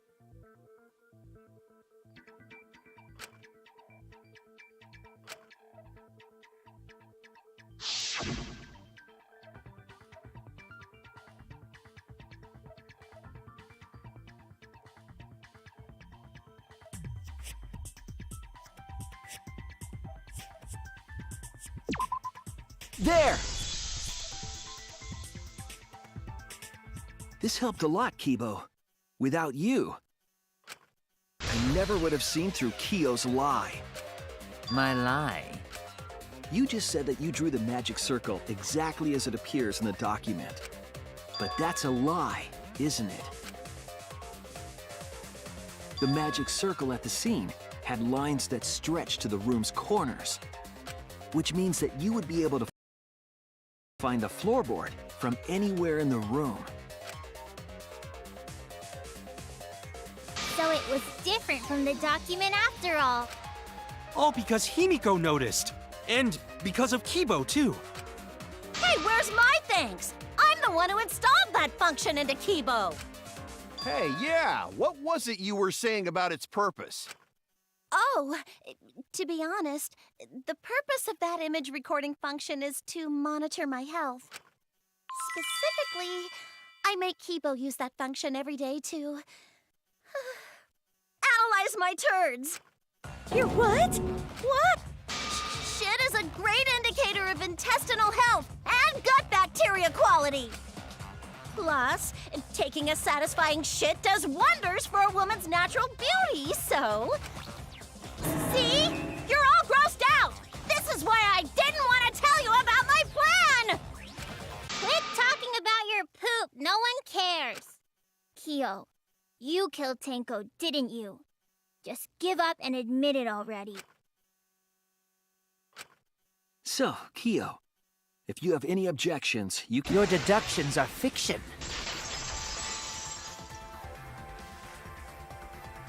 Well, since you've given me the option, I will most certainly object.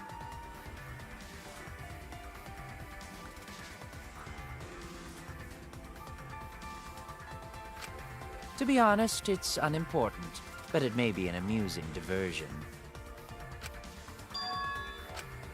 Now I shall bear witness to your abilities, Shuichi. Do entertain me.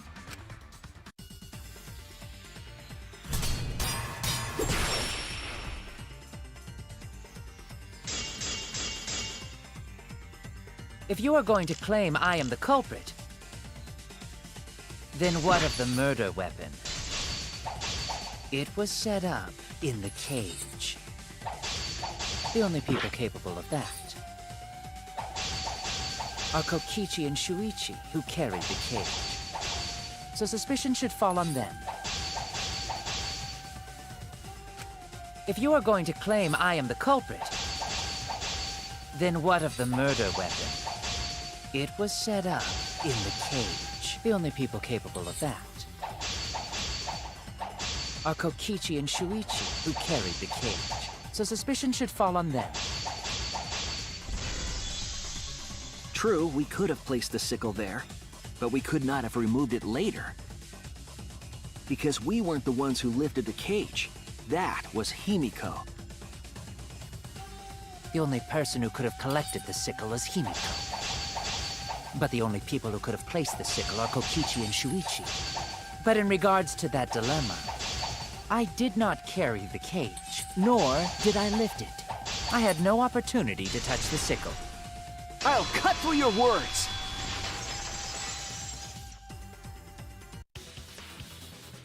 The only person who could have set up the sickle and retrieved it afterward is Kyo. That was done by covering the cage with a white cloth.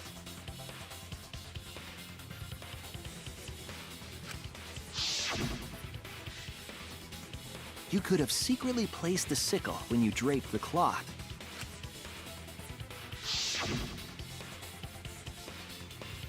And retrieved it afterward when you removed the cloth.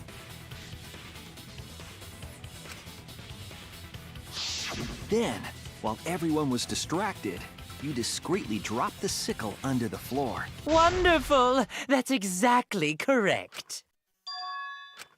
It's correct? Then why don't you give up already?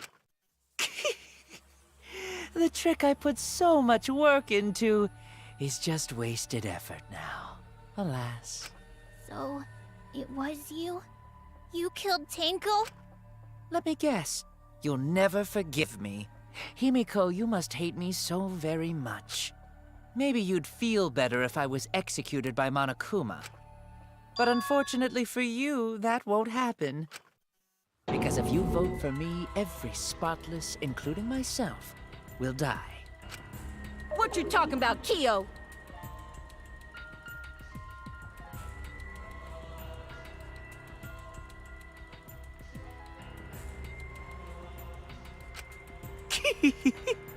You still don't understand?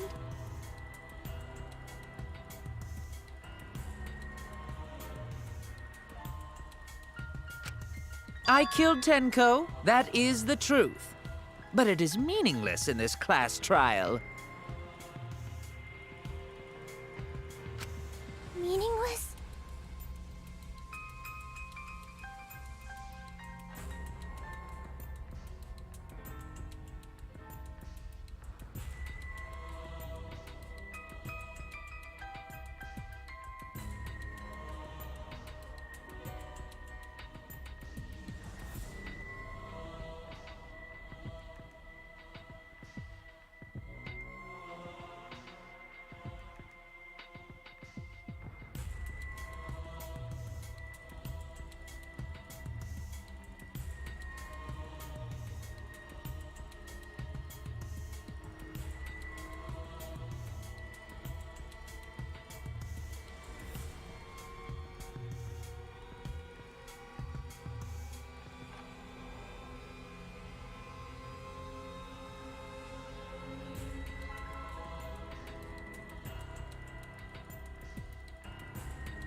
You mean Monokuma's extra rule, right?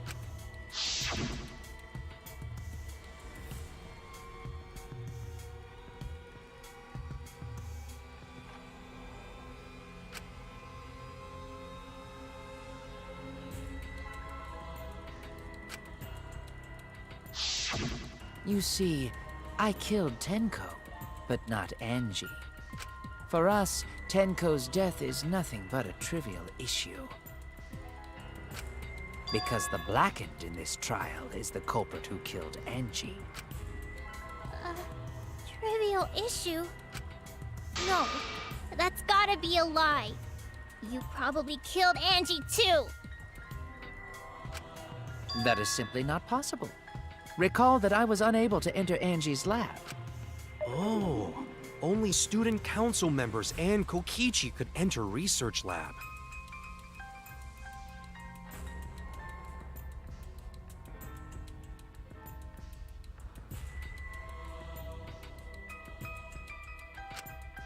How could I have possibly killed Angie when I couldn't even enter her lab? We can figure that out. No one else could have done it besides you. If you're the one who killed Tenko, you gotta be the one who killed Angie! I understand how you feel, Himiko, but maybe we can discuss this rationally and calmly. There is a non-zero possibility that Kyo is telling the truth. So you understand how she feels. I see. Wait, robots can understand human feelings? Of course I understand. I work really hard to understand. Hey, why are you getting all worked up, Kibo? Chill, dude. That's enough! It's voting time! I'm gonna vote for him! Voting for me will only help the one who murdered Angie. Isn't Kyo culprit? Of course I'm not. This case was an error on my part.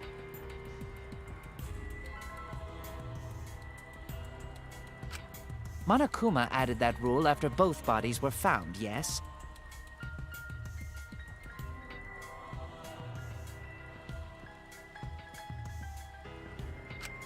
How was I to know that the trial would only be for Angie's killer? Had I known, I certainly wouldn't have killed Tenko. You're lying! You killed Tenko and Angie! Now hold on. Jumping to conclusions here is dangerous. We should talk it out more. This case might have juicy plot twists waiting to happen. Nuts to that! Any way you look at this case, Kyo is obviously the culprit.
Yeah, there's sort of no other way to look at it.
No, it's too dangerous to vote before we arrive at a logical decision.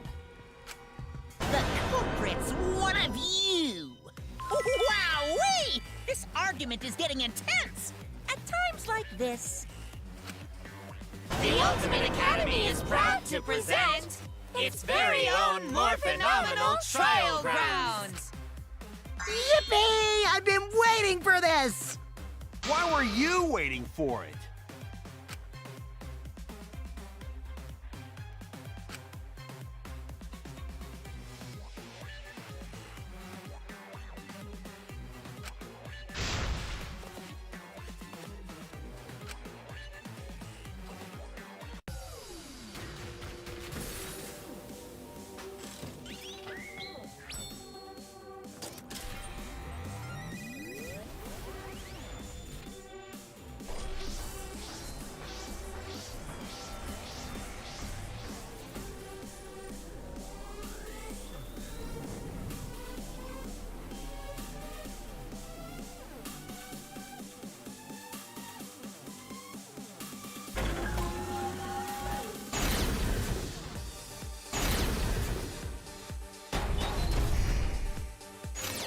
Kyo killed Tenko and Angie!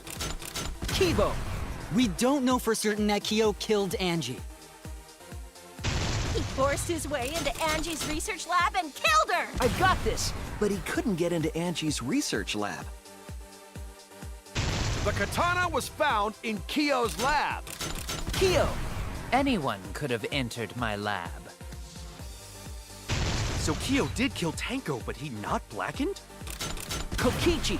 Perhaps there's a second blackened we need to find. He was planning to use the new rule to protect himself. Kyo! Not possible. That rule was added after both murders. We solved the mystery of Tenko's death. Can't we just vote now? I've got this! Not yet. There's still another mystery to solve.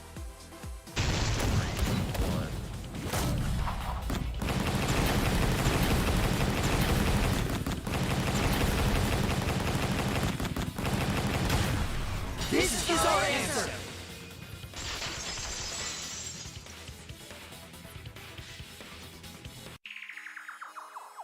It would be a mistake to vote before we've completely solved Angie's murder.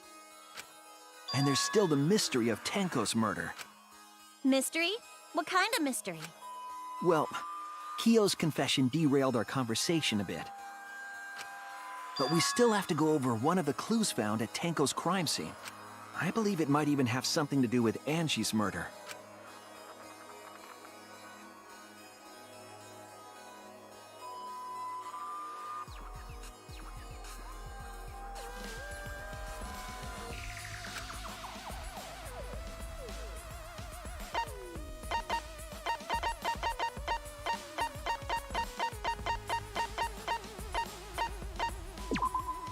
This is it! The bloodstain found under the floor. Maki and I found it during the investigation. It was beneath the floorboard that the culprit stomped on. Is that Tenko's blood? That bloodstain was too far from Tenko's corpse to have been hers. Also, the bloodstain was already dry when we found it. But the blood from Tenko's body hadn't even begun to dry yet. Well, that's weird. Why was that bloodstain the only dry one?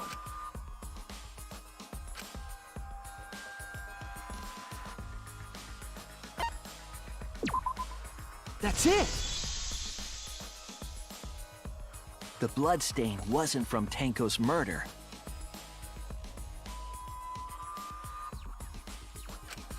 It was there before we started the seance. Before the seance?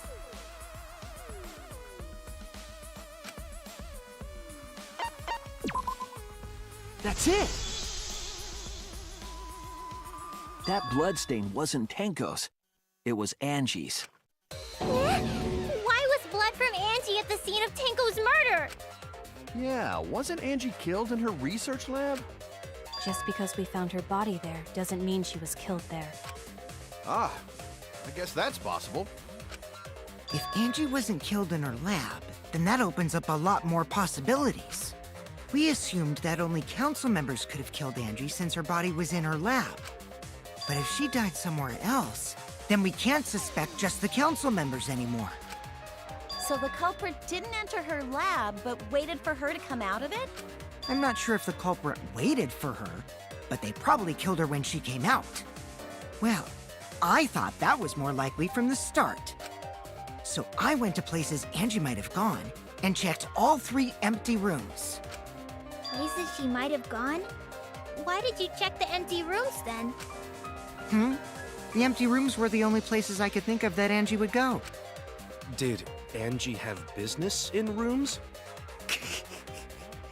It seems Kokichi's up to his usual misleading nonsense again. I do lie a lot, and I could be lying right now too. But I'm pretty sure someone's panicking right now because of my lie.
The art research lab is not where Angie was killed.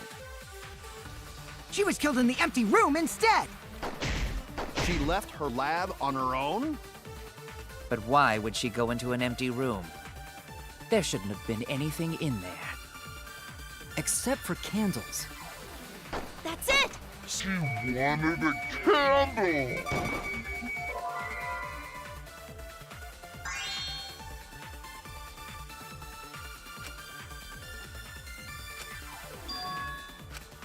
Oh no!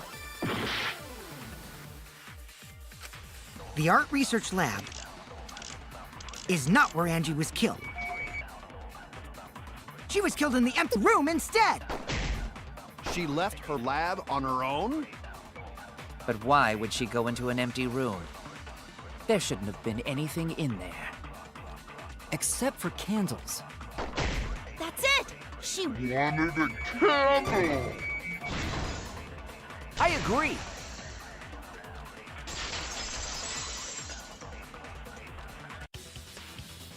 That's it.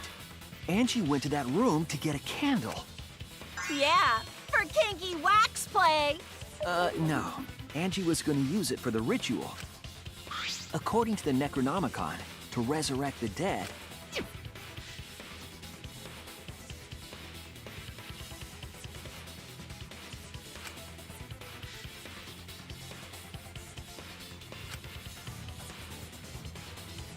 Then, did she seek out a candle so she could burn the book? That's right. There's nothing to start a fire with in Angie's lab. So she went to go get a candle from one of the empty rooms. And that's when the culprit attacked her. That's why there was dried blood under floor. Which means Angie was attacked in the same room the seance was held. Bravo, Himiko. Well done for choosing that room for the seance. If we hadn't done the seance in that room, then Tenko's murder would have been in another room.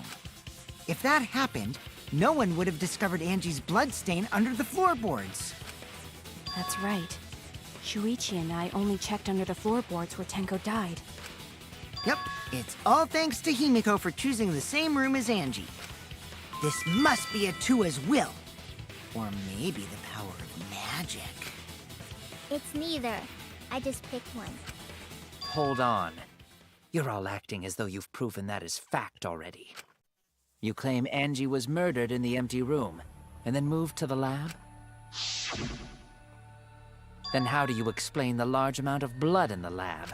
It may be possible to carry a body, but blood cannot be moved. I think she was still alive after the attack in the empty room. She was killed after she was carried to her lab.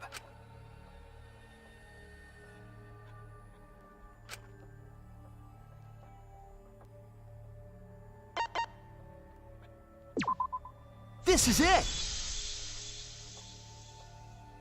The fatal wound was a cut to the back of her neck from a katana. But she also showed signs of blunt force trauma, and I think I know why. After Angie was knocked unconscious in the empty room, she was killed in her lab. I see. So that puddle of blood is from the killing blow. Ha! It's all clear now.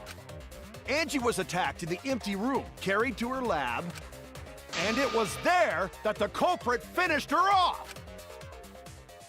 All clear. This is all clear. What are you all talking about? All clear? What is all clear? What are you? All clear? What are you all?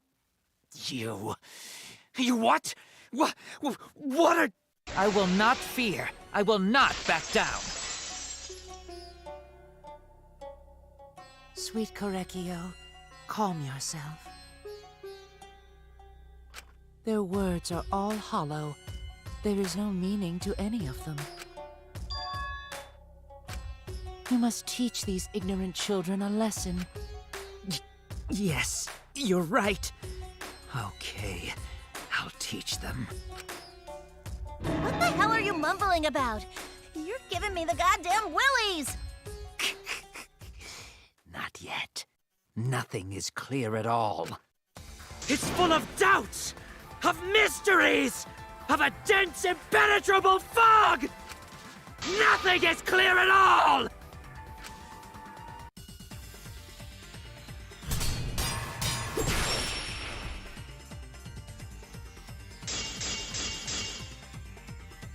Angie was attacked in the empty room first, and then carried into the research lab?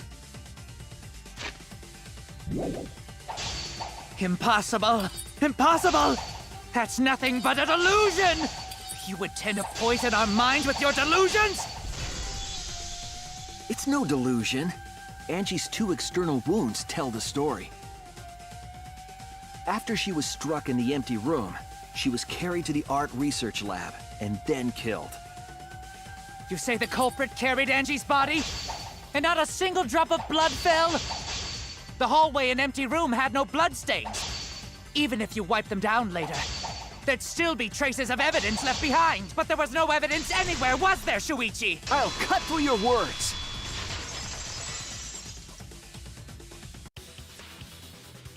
There was evidence left at the scene. The bloody tape under Angie's body. What? It was wrapped around her head to stop the bleeding while she was being carried. Bloody tape? Gonta didn't notice at all. It was under the body. It's most likely evidence the culprit should have gotten rid of. But since it was hidden, the culprit didn't notice and failed to dispose of it. It must have fallen as the fatal blow was dealt, and ended up under her body.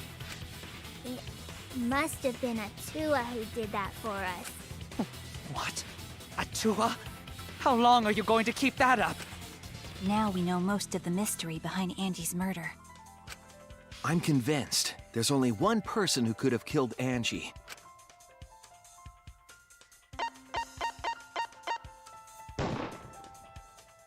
It has to be you!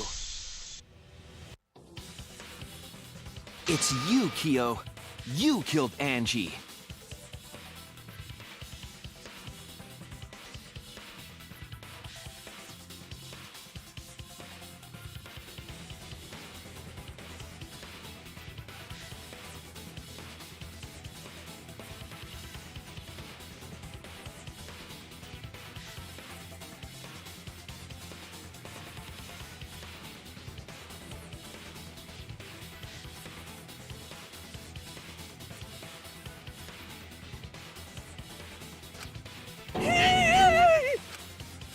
What the fuck?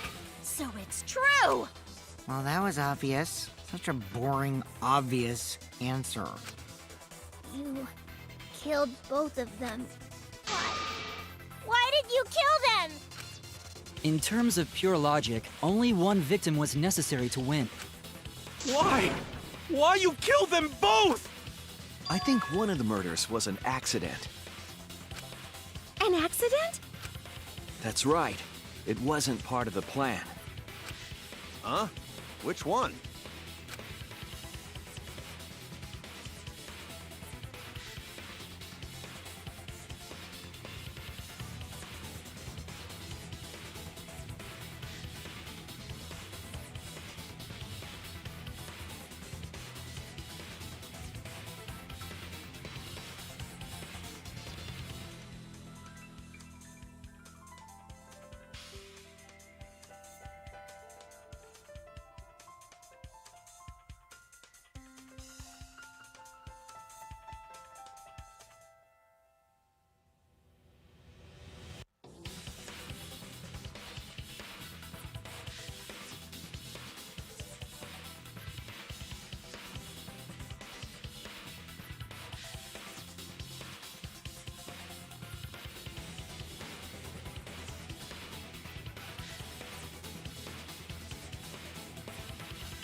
That's it! Angie's murder was an accident. What? Tenko wasn't accident? That's right. Kyo originally planned to kill someone with the seesaw trick. But while he was making preparations in the empty room, Angie walked in. So he decided to kill her in order to keep her from talking.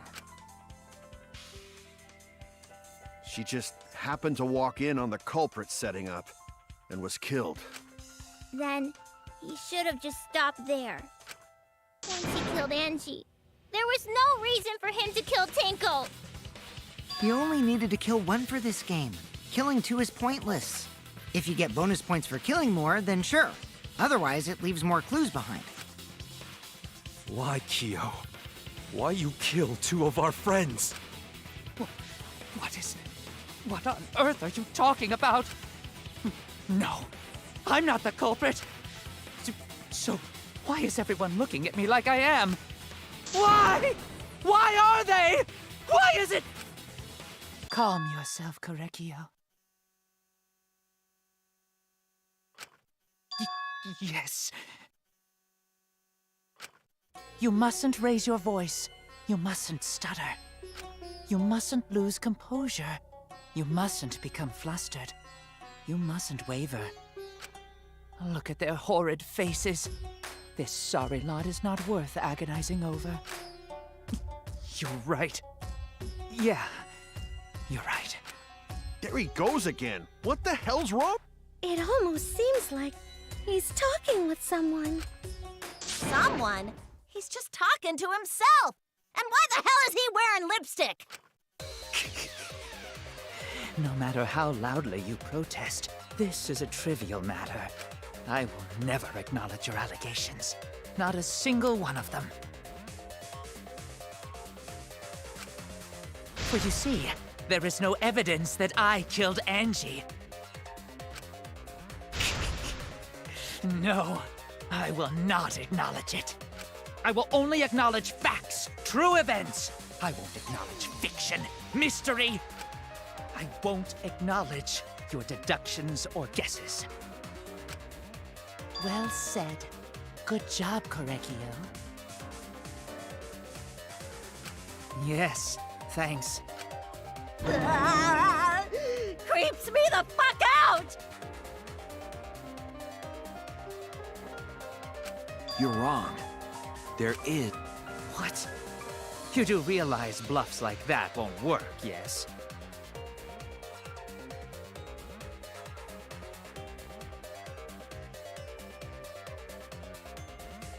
The weapon that was used to knock Angie unconscious in the empty room. That weapon tells us the whole story, Kyo. That's not possible. I think you may have misunderstood.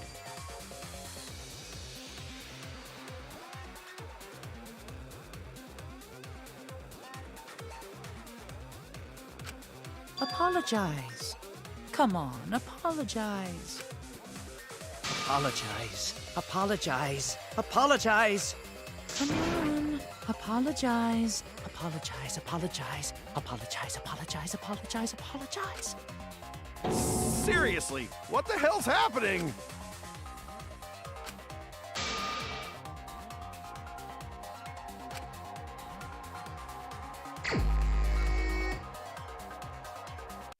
I have nothing to admit. You are simply wrong. Yes, I'm not the culprit. So I have nothing to confess. I have nothing to admit. You are simply wrong. Yes, I'm not the culprit.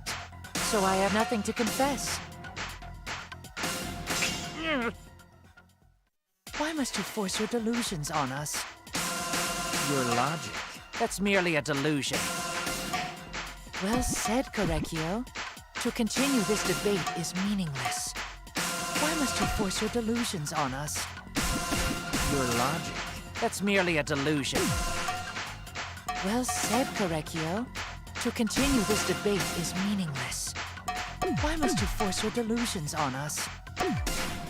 Your logic? That's merely a delusion. I told you I am not the culprit. So why are you looking at me like that? You're all wrong, not me. Correggio speaks the truth. Such a sorry lot. Apologize. Apologize. Apologize. Apologize. Apologize. Apologize. I told you I am not the culprit. So why are you looking at me like that? You're all wrong, not me. Correggio speaks the truth. Such a sorry lot. Apologize. Apologize. Apologize. Apologize. Apologize. Apologize. I told you I am not the culprit. So why are you looking at me like that? You're all wrong, not me. Correggio speaks the truth. Such a sorry lot. Apologize. Apologize. Apologize. Apologize. Apologize. Apologize. I told you I am not the culprit. So why are you looking at me like that? You're all wrong, not me. Correggio speaks the truth. Such a sorry lot. Apologize. Apologize. Apologize. Apologize. Apologize. Apologize. I told you I am not the culprit. You have no proof that Correggio is the killer. It ends here!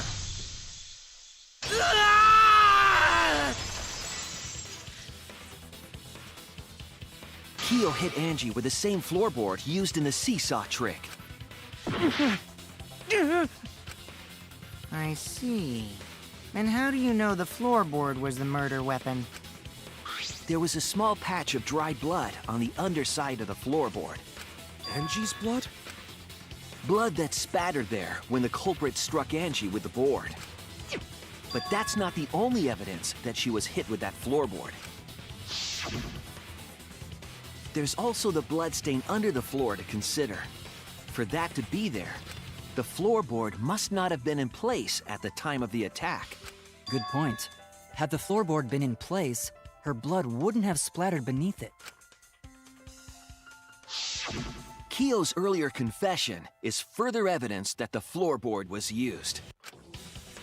How? If the weapon used to hit Angie is the floorboard from the seesaw trick, it means the culprit knew about the seesaw, so the same person killed Tenko and Angie.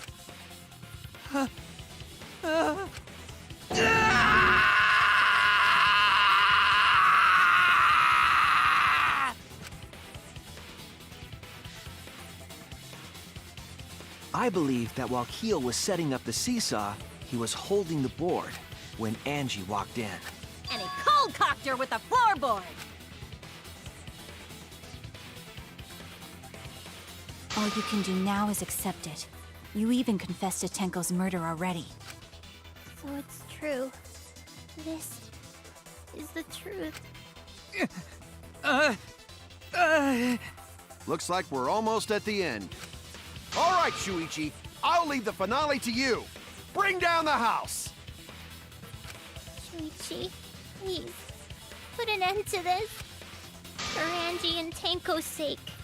End this class trial! I understand. I'll go over everything one more time. Keo, I want you to confess. No, I will force you to confess.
This is the truth of the case! Let's look back at the first murder.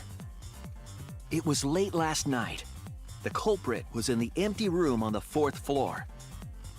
The culprit was preparing the seance murder they had planned.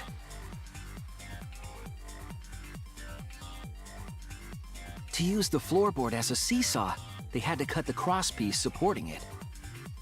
The plan was to make the same preparations for all 3 empty rooms.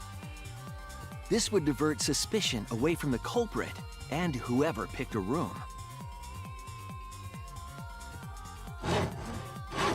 To cut the crosspieces, they needed a saw. I imagine they got one from the warehouse. They were planning to cut the crosspieces in all 3 rooms.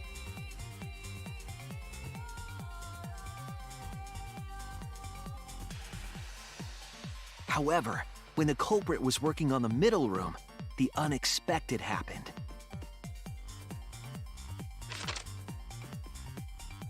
Angie walked into that room and saw the culprit making their preparations. She needed some fire for the ritual and had gone to the room for a candle.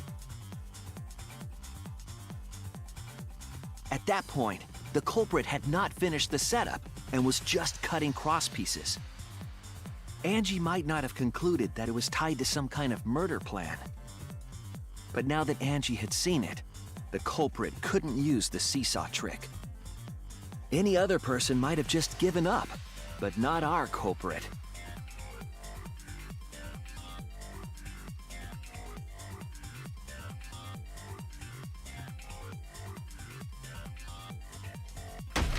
The culprit took the floorboard they loosened and struck the unsuspecting Angie in the head.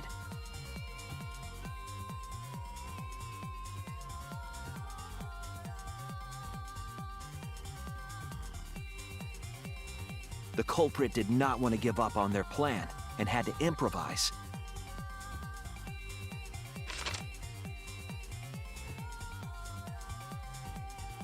They wrapped duct tape around Angie's injury to stop the bleeding. Then they picked up her unconscious body and carried her to a research lab.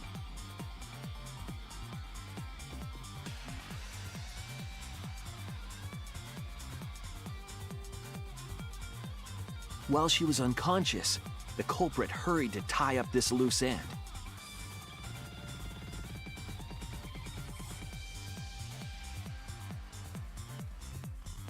But because they were in a hurry, they made a crucial oversight. They didn't notice the duct tape had peeled off and was under Angie's body. Without that evidence, we may never have figured out the culprit's trick.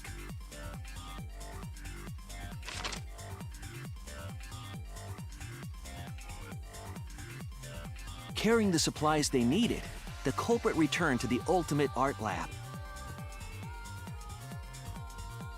Locked the front door from inside.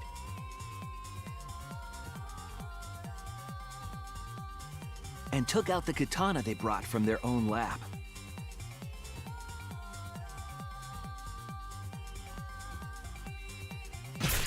They then stabbed Angie in the back of the neck, finally killing her.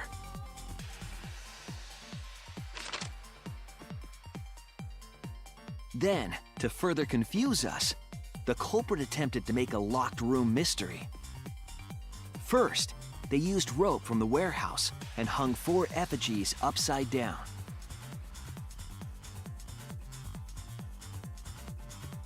There were 2 reasons for this. To overwhelm the room with an occult atmosphere. And the other was the key to locking the room. The culprit stuck the katana into Kaede's effigy near the rear entrance.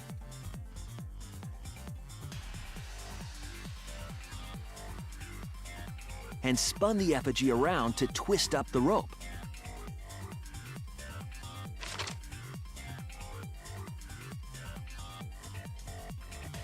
After enough turns, the culprit let go and headed for the rear door.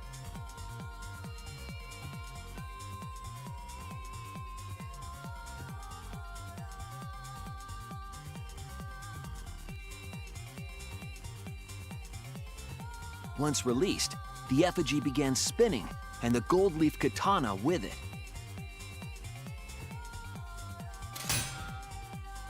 The handle of the katana then hit the sliding lock, locking the door. A difficult trick, but remember that the lock was so loose it moved at the slightest touch. The culprit also would have had the opportunity to attempt it many times. Once complete, the door was locked, but the duct tape was left behind. Perhaps the culprit noticed it, but by that point, it was too late. The room was sealed. There was no way for them to get back inside.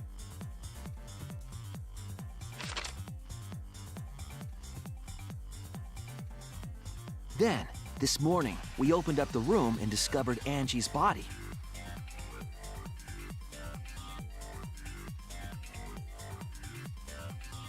But the culprit wasn't finished. They wanted one more murder. To do that, they manipulated us into performing this seance.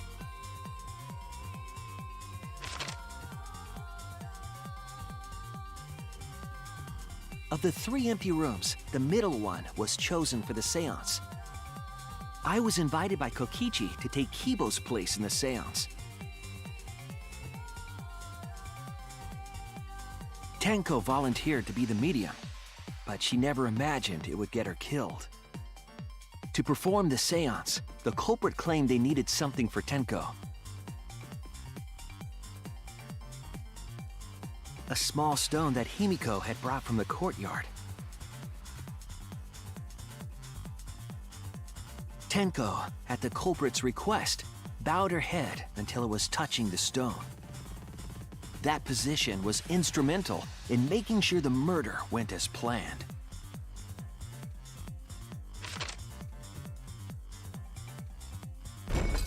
Next, Kokichi and I placed the iron cage over Tenko in the middle of the magic circle. The culprit then volunteered to drape the white cloth over the iron cage.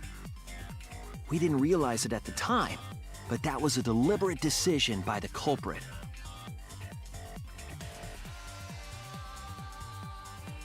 They needed to set up the murder weapon that was used to kill Tenko.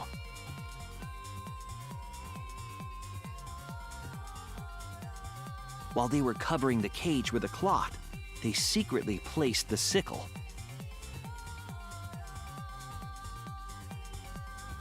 Finally, 4 of us placed the wooden statue on top of the cage.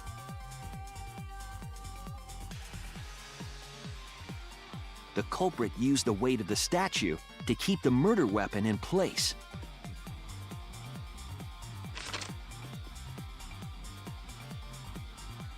After the preparations were complete, we began the seance.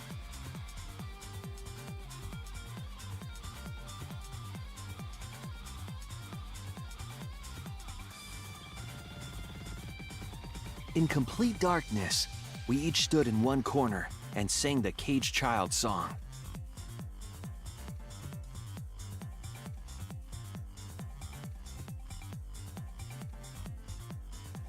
When the song finished, the soul of the dead was supposed to enter the medium.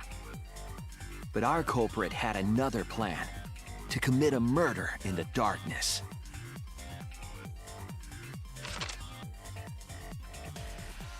Right after we started singing, the culprit began making their way toward Tenko. It would have been quite difficult to do in total darkness, but our culprit had a guide. They used the lines of the magic circle drawn with salt. The culprit felt for the salt and used it to guide them along.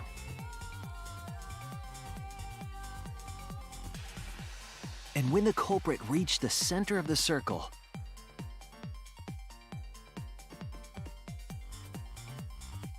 they found the floorboard that had its crosspiece cut off the night before. Then lifted up their foot and stomped down hard on the floorboard. The floorboard lifted up like a seesaw and pushed Tenko's body up toward the ceiling of the cage. Tenko was stabbed in the back of the neck by the sickle on the top of the cage. She was killed right before our eyes, and we didn't even see it.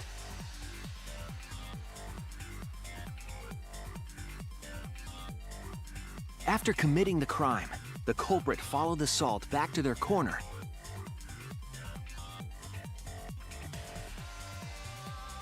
Finished the ritual, and had us light the candles. We followed the culprit's directions and removed the equipment used for the seance.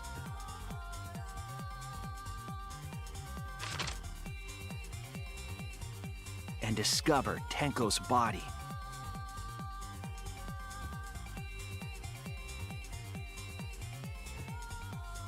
And while we were all focused on the body, the culprit picked up the sickle and dropped it under the floor through the hole in the corner of the room.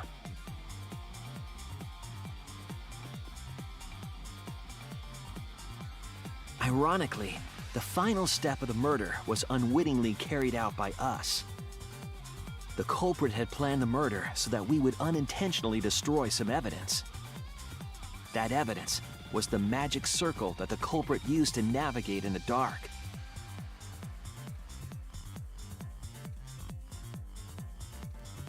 However, the culprit didn't know that Kibo had taken a picture. He really saved us. Without that, we wouldn't know what changes were made to the circle. But now we know for certain, and we know the culprit drew the magic circle.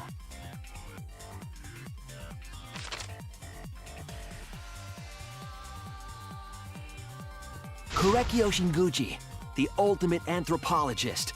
You're the culprit behind these murders.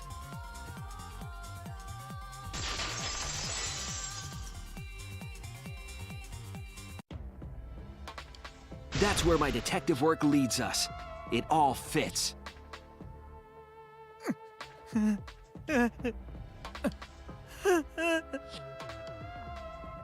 Korekio. There are times when it's necessary to admit defeat. Admit?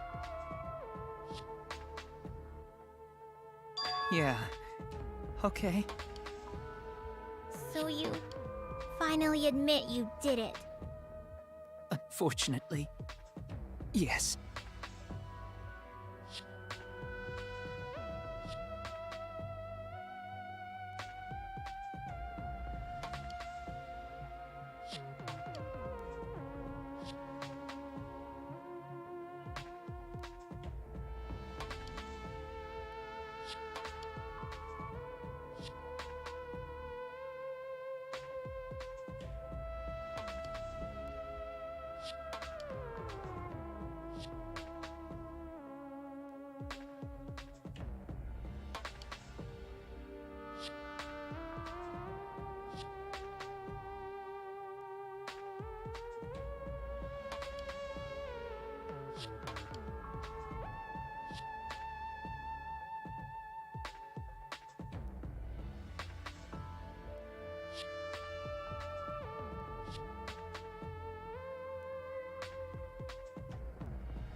Fortunately, yes.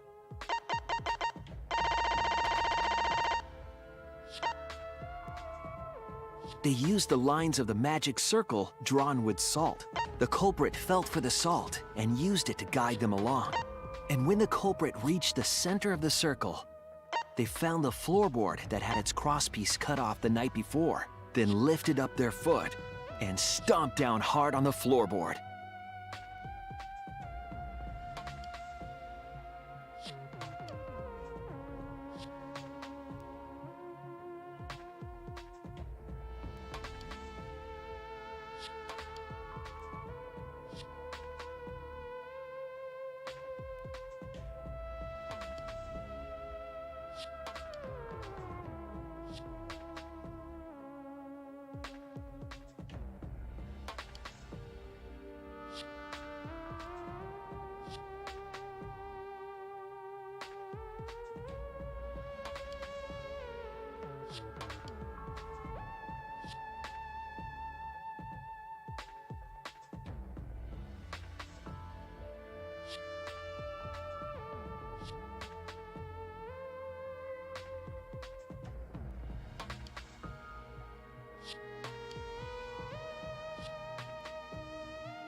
The floorboard lifted up like a seesaw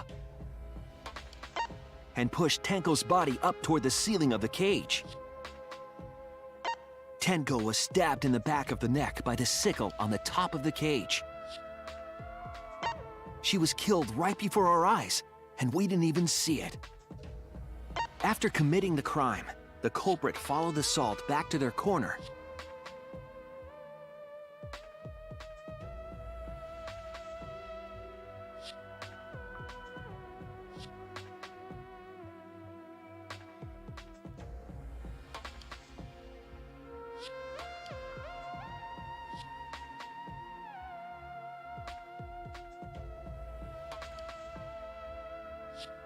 Finished the ritual and had us light the candles. We followed the culprit's directions and removed the equipment used for the seance and discovered Tenko's body.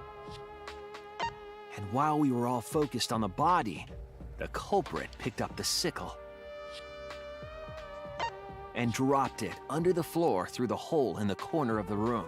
Ironically, the final step of the murder was unwittingly carried out by us.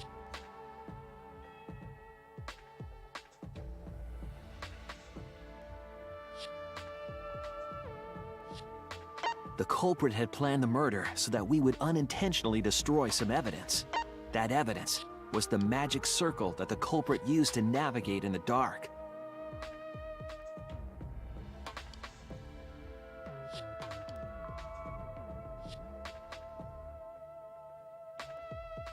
However, the culprit didn't know that Kibo had taken a picture.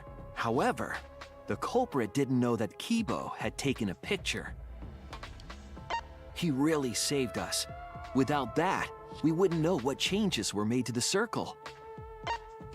But now we know for certain, and we know the culprit drew the magic circle.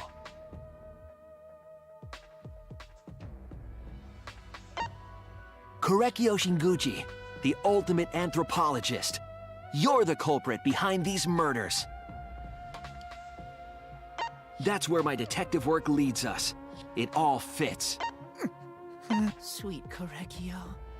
There were times when it's necessary to admit defeat. Admit? Yeah. Okay. So you finally admit you did it. Unfortunately. Yes. It's unfortunate. Very, very unfortunate. My one regret, my only regret, was not being able to make 100 friends. 100 friends?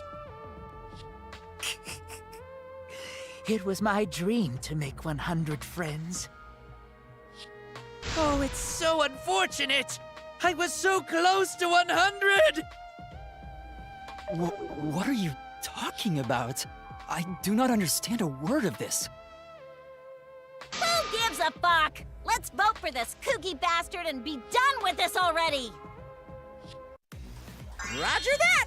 One voting time coming up!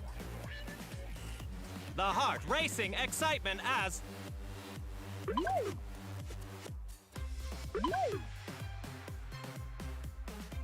The heart-racing excitement! As the blackened and the spotless finally face off! It's voting time!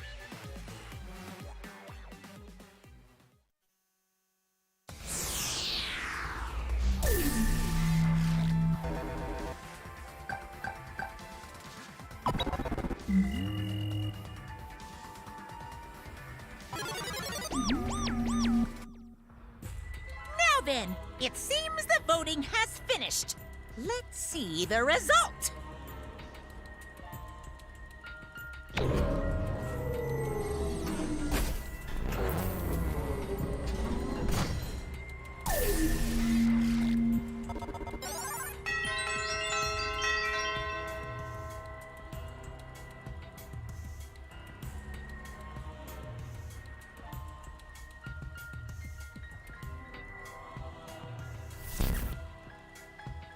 Who'll be chosen as the Blackened? Will you make the right choice or the dreadfully wrong one?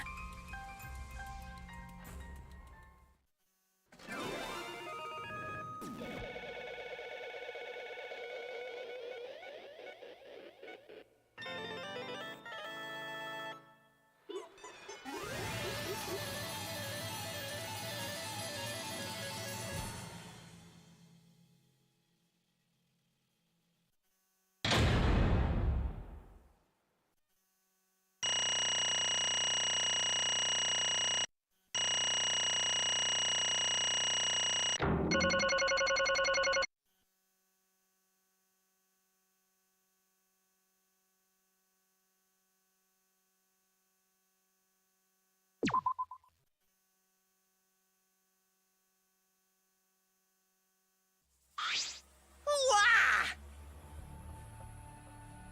Absolutely right! All right!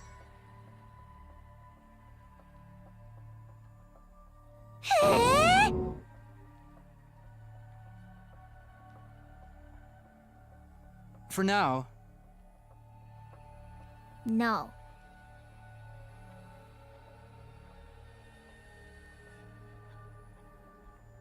Right! Oh? Hey!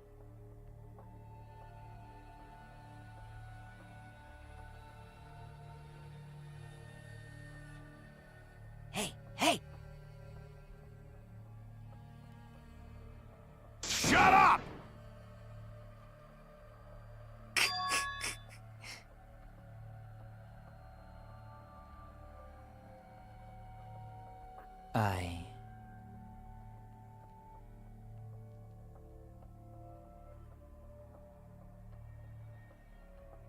What? Eh? Yes. There is someone that I love.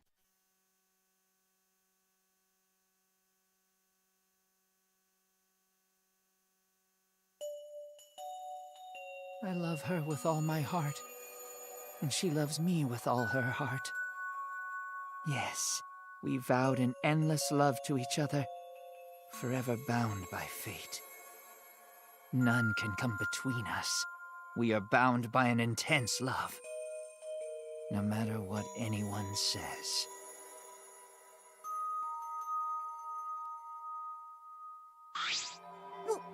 What?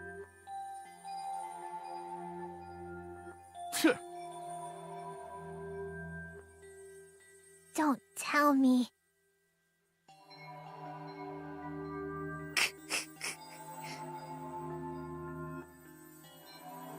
Wonderful.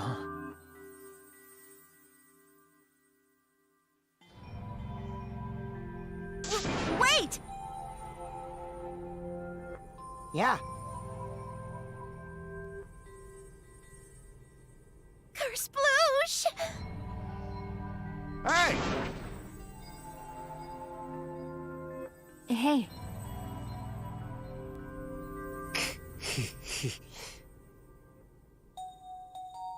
You see... Sister... Huh? Wait! Right? Wait. Whatever is the matter?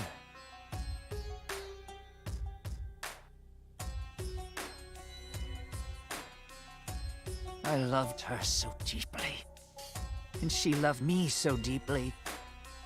The fact that we were siblings meant nothing to us.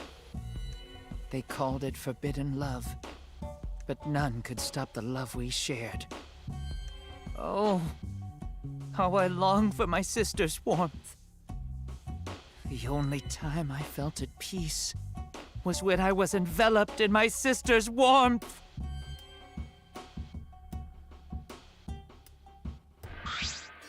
For my beloved sister. Always messing around. No. Huh? Sister.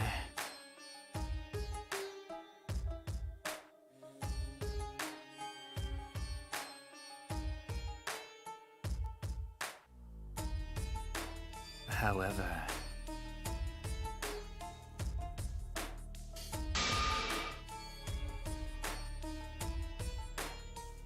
Huh? Do you understand? For my beloved sister.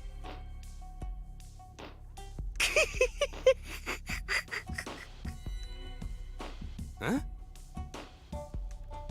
Incomprehensible.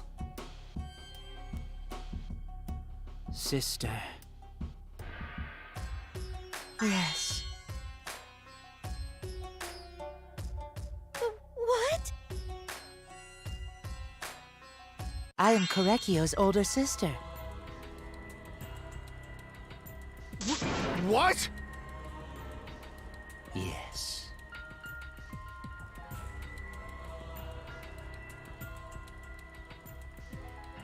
I am pleased. Sister. Korekio. Are you serious? I told you.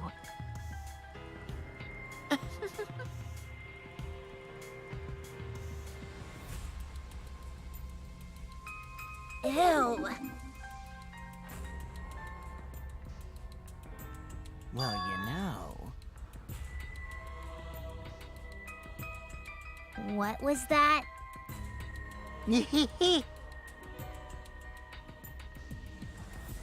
Because...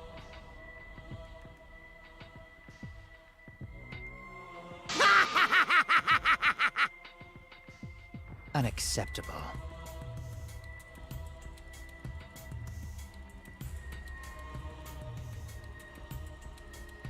Huh?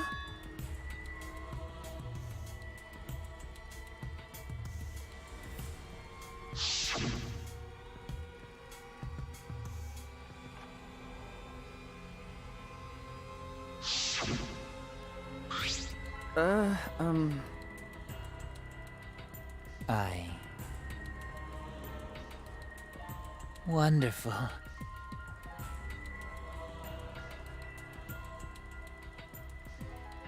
Yeah? Why, you! Then...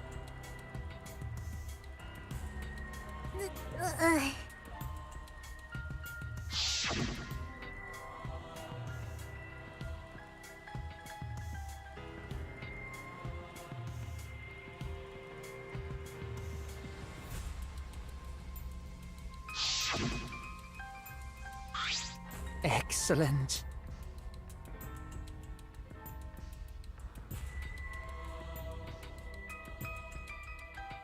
Wonderful. Huh?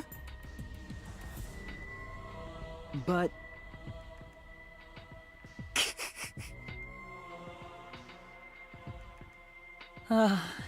can this be?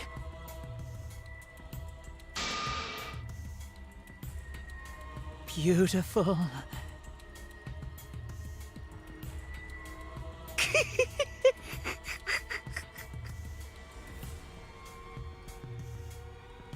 Well, no way!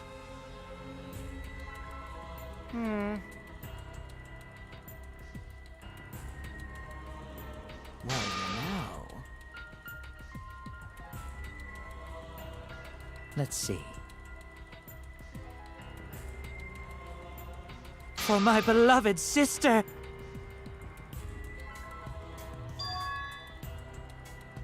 are you okay?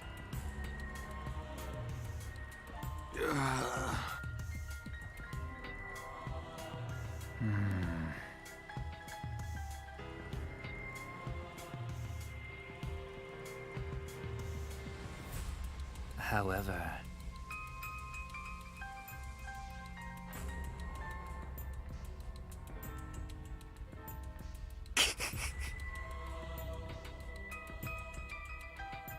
What is that?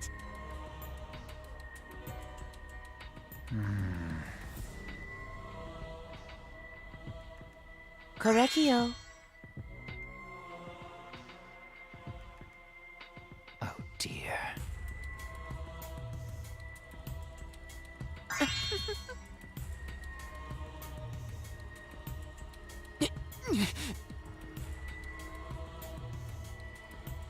Why?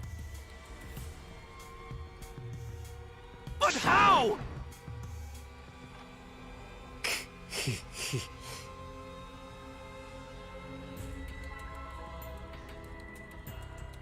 Do not worry. That's right. Sister. Ugh.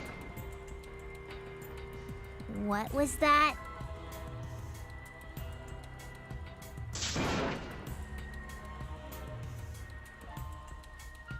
Well... Nyeh. And another thing.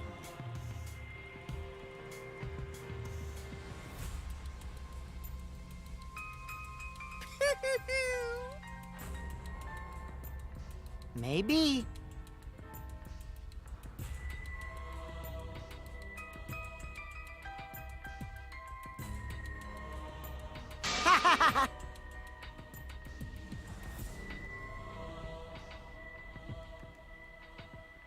Shut up!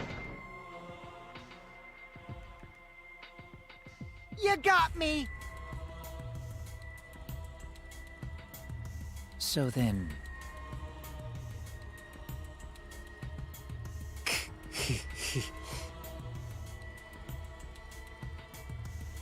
Sister. Sister. Correcchio. Oh. It's punishment time! Huh? Sister. That's right.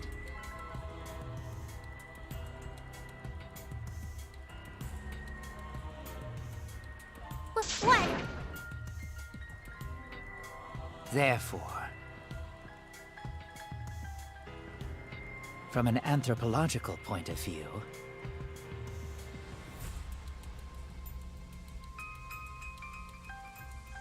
yes.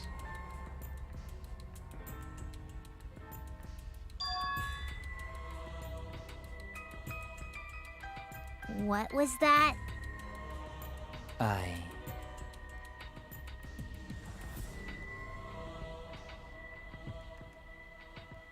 Now then, I've prepared a very special punishment. I shall observe. That's right.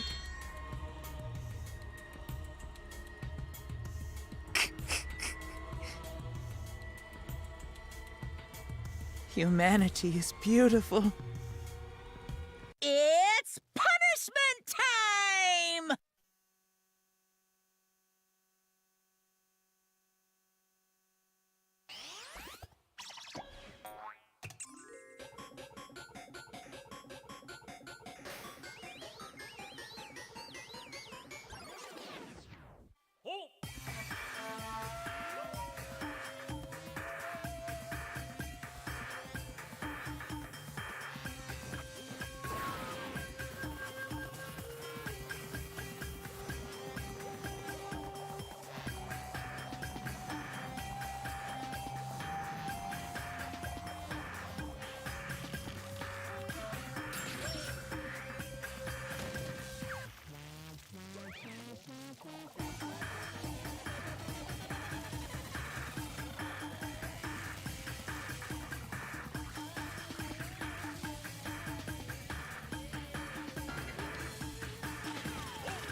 Oh, Gory!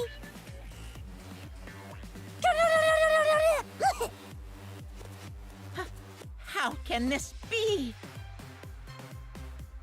Yay!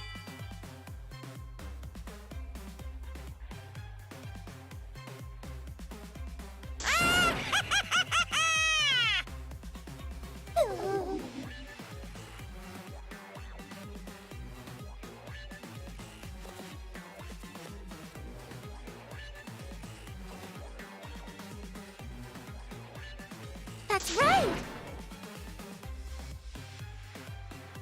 Hey, Eh?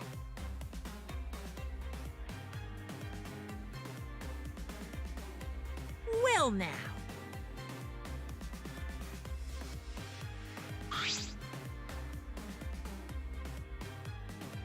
Wah, wah, wah, wah.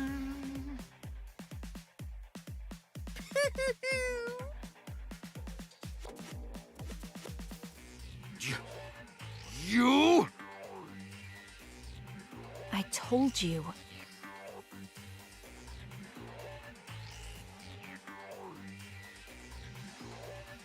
What's the point?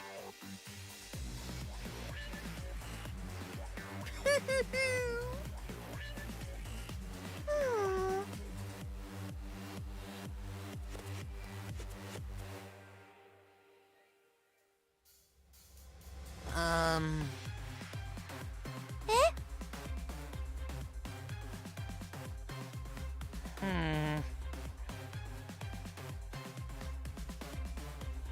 Oh, yeah.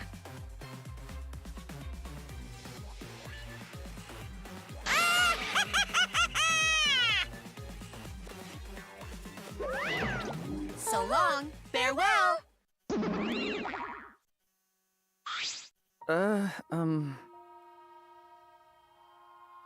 Always messing around.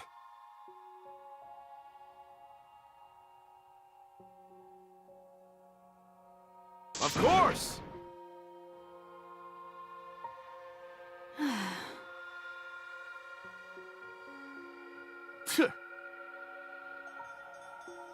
But...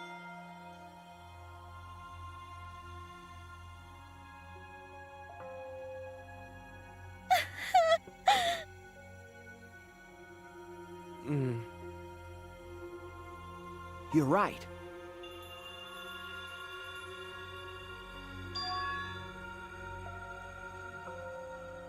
Going to do his best.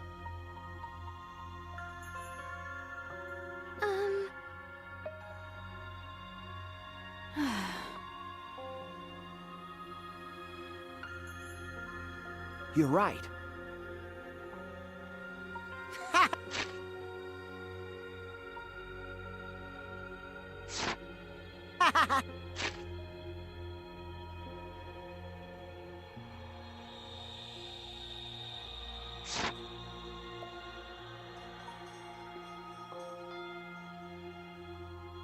Okay. Hmm? That's right.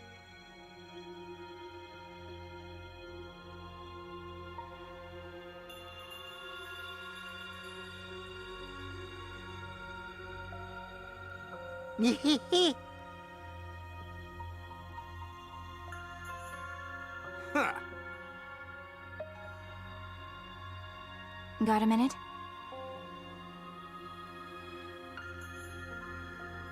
Oh.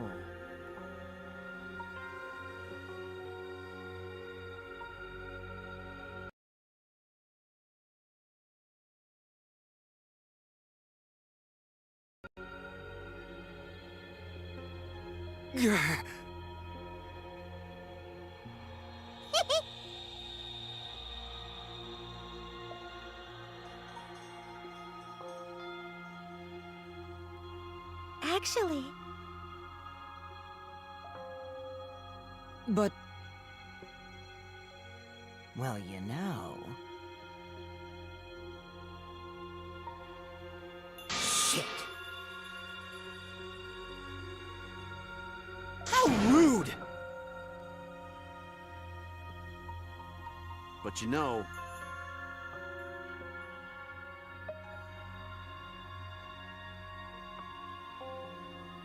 I believe in you. Okay. Well, of course!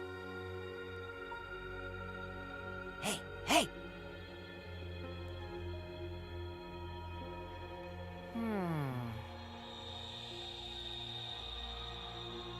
How exciting! No way!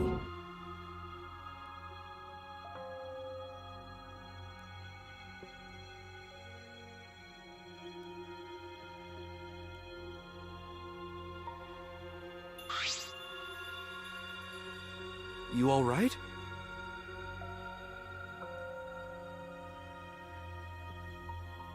Hey!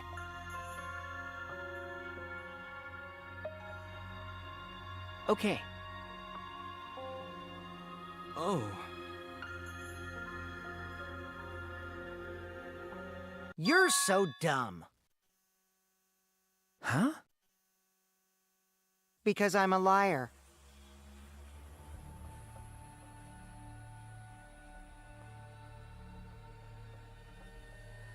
But...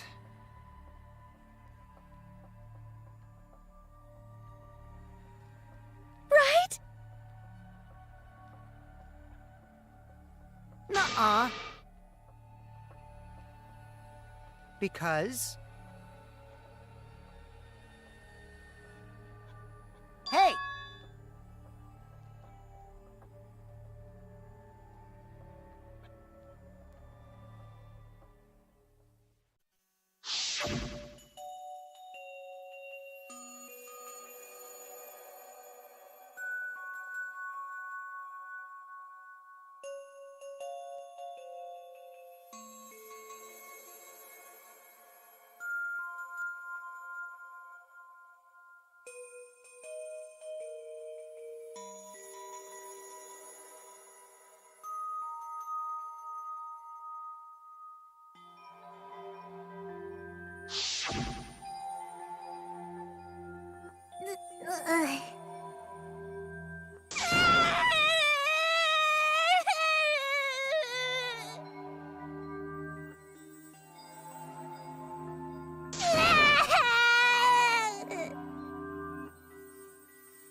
Is she hard to carry, Gonta? No, she fine.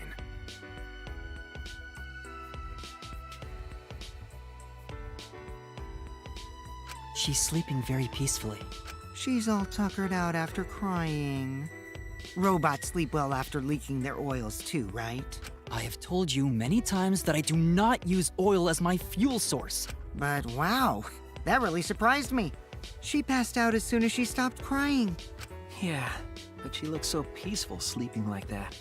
She probably felt better after letting it all out, don't you think? Yeah, I hope so.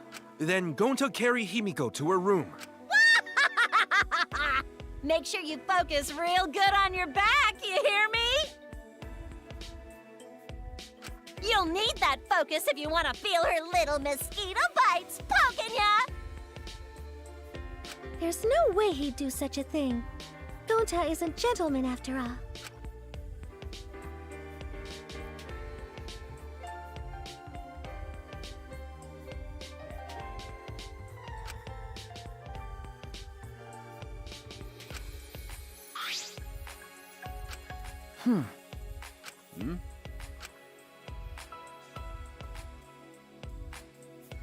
Huh?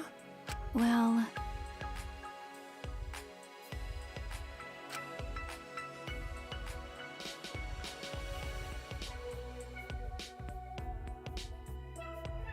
Huh.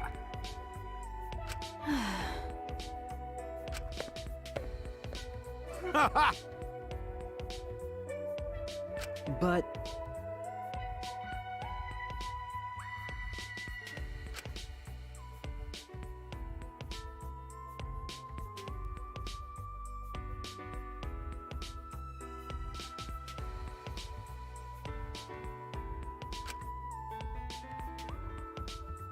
Got it.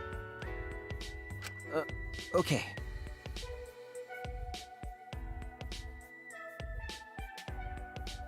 Huh.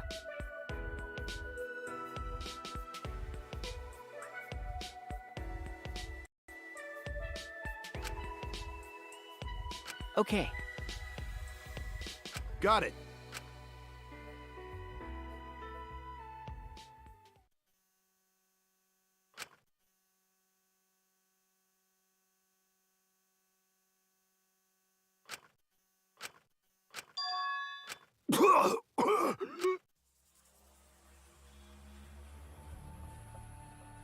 Damn it! I don't have time to be dying. I still haven't gone into space yet. Damn it. No way am I gonna die here. No way.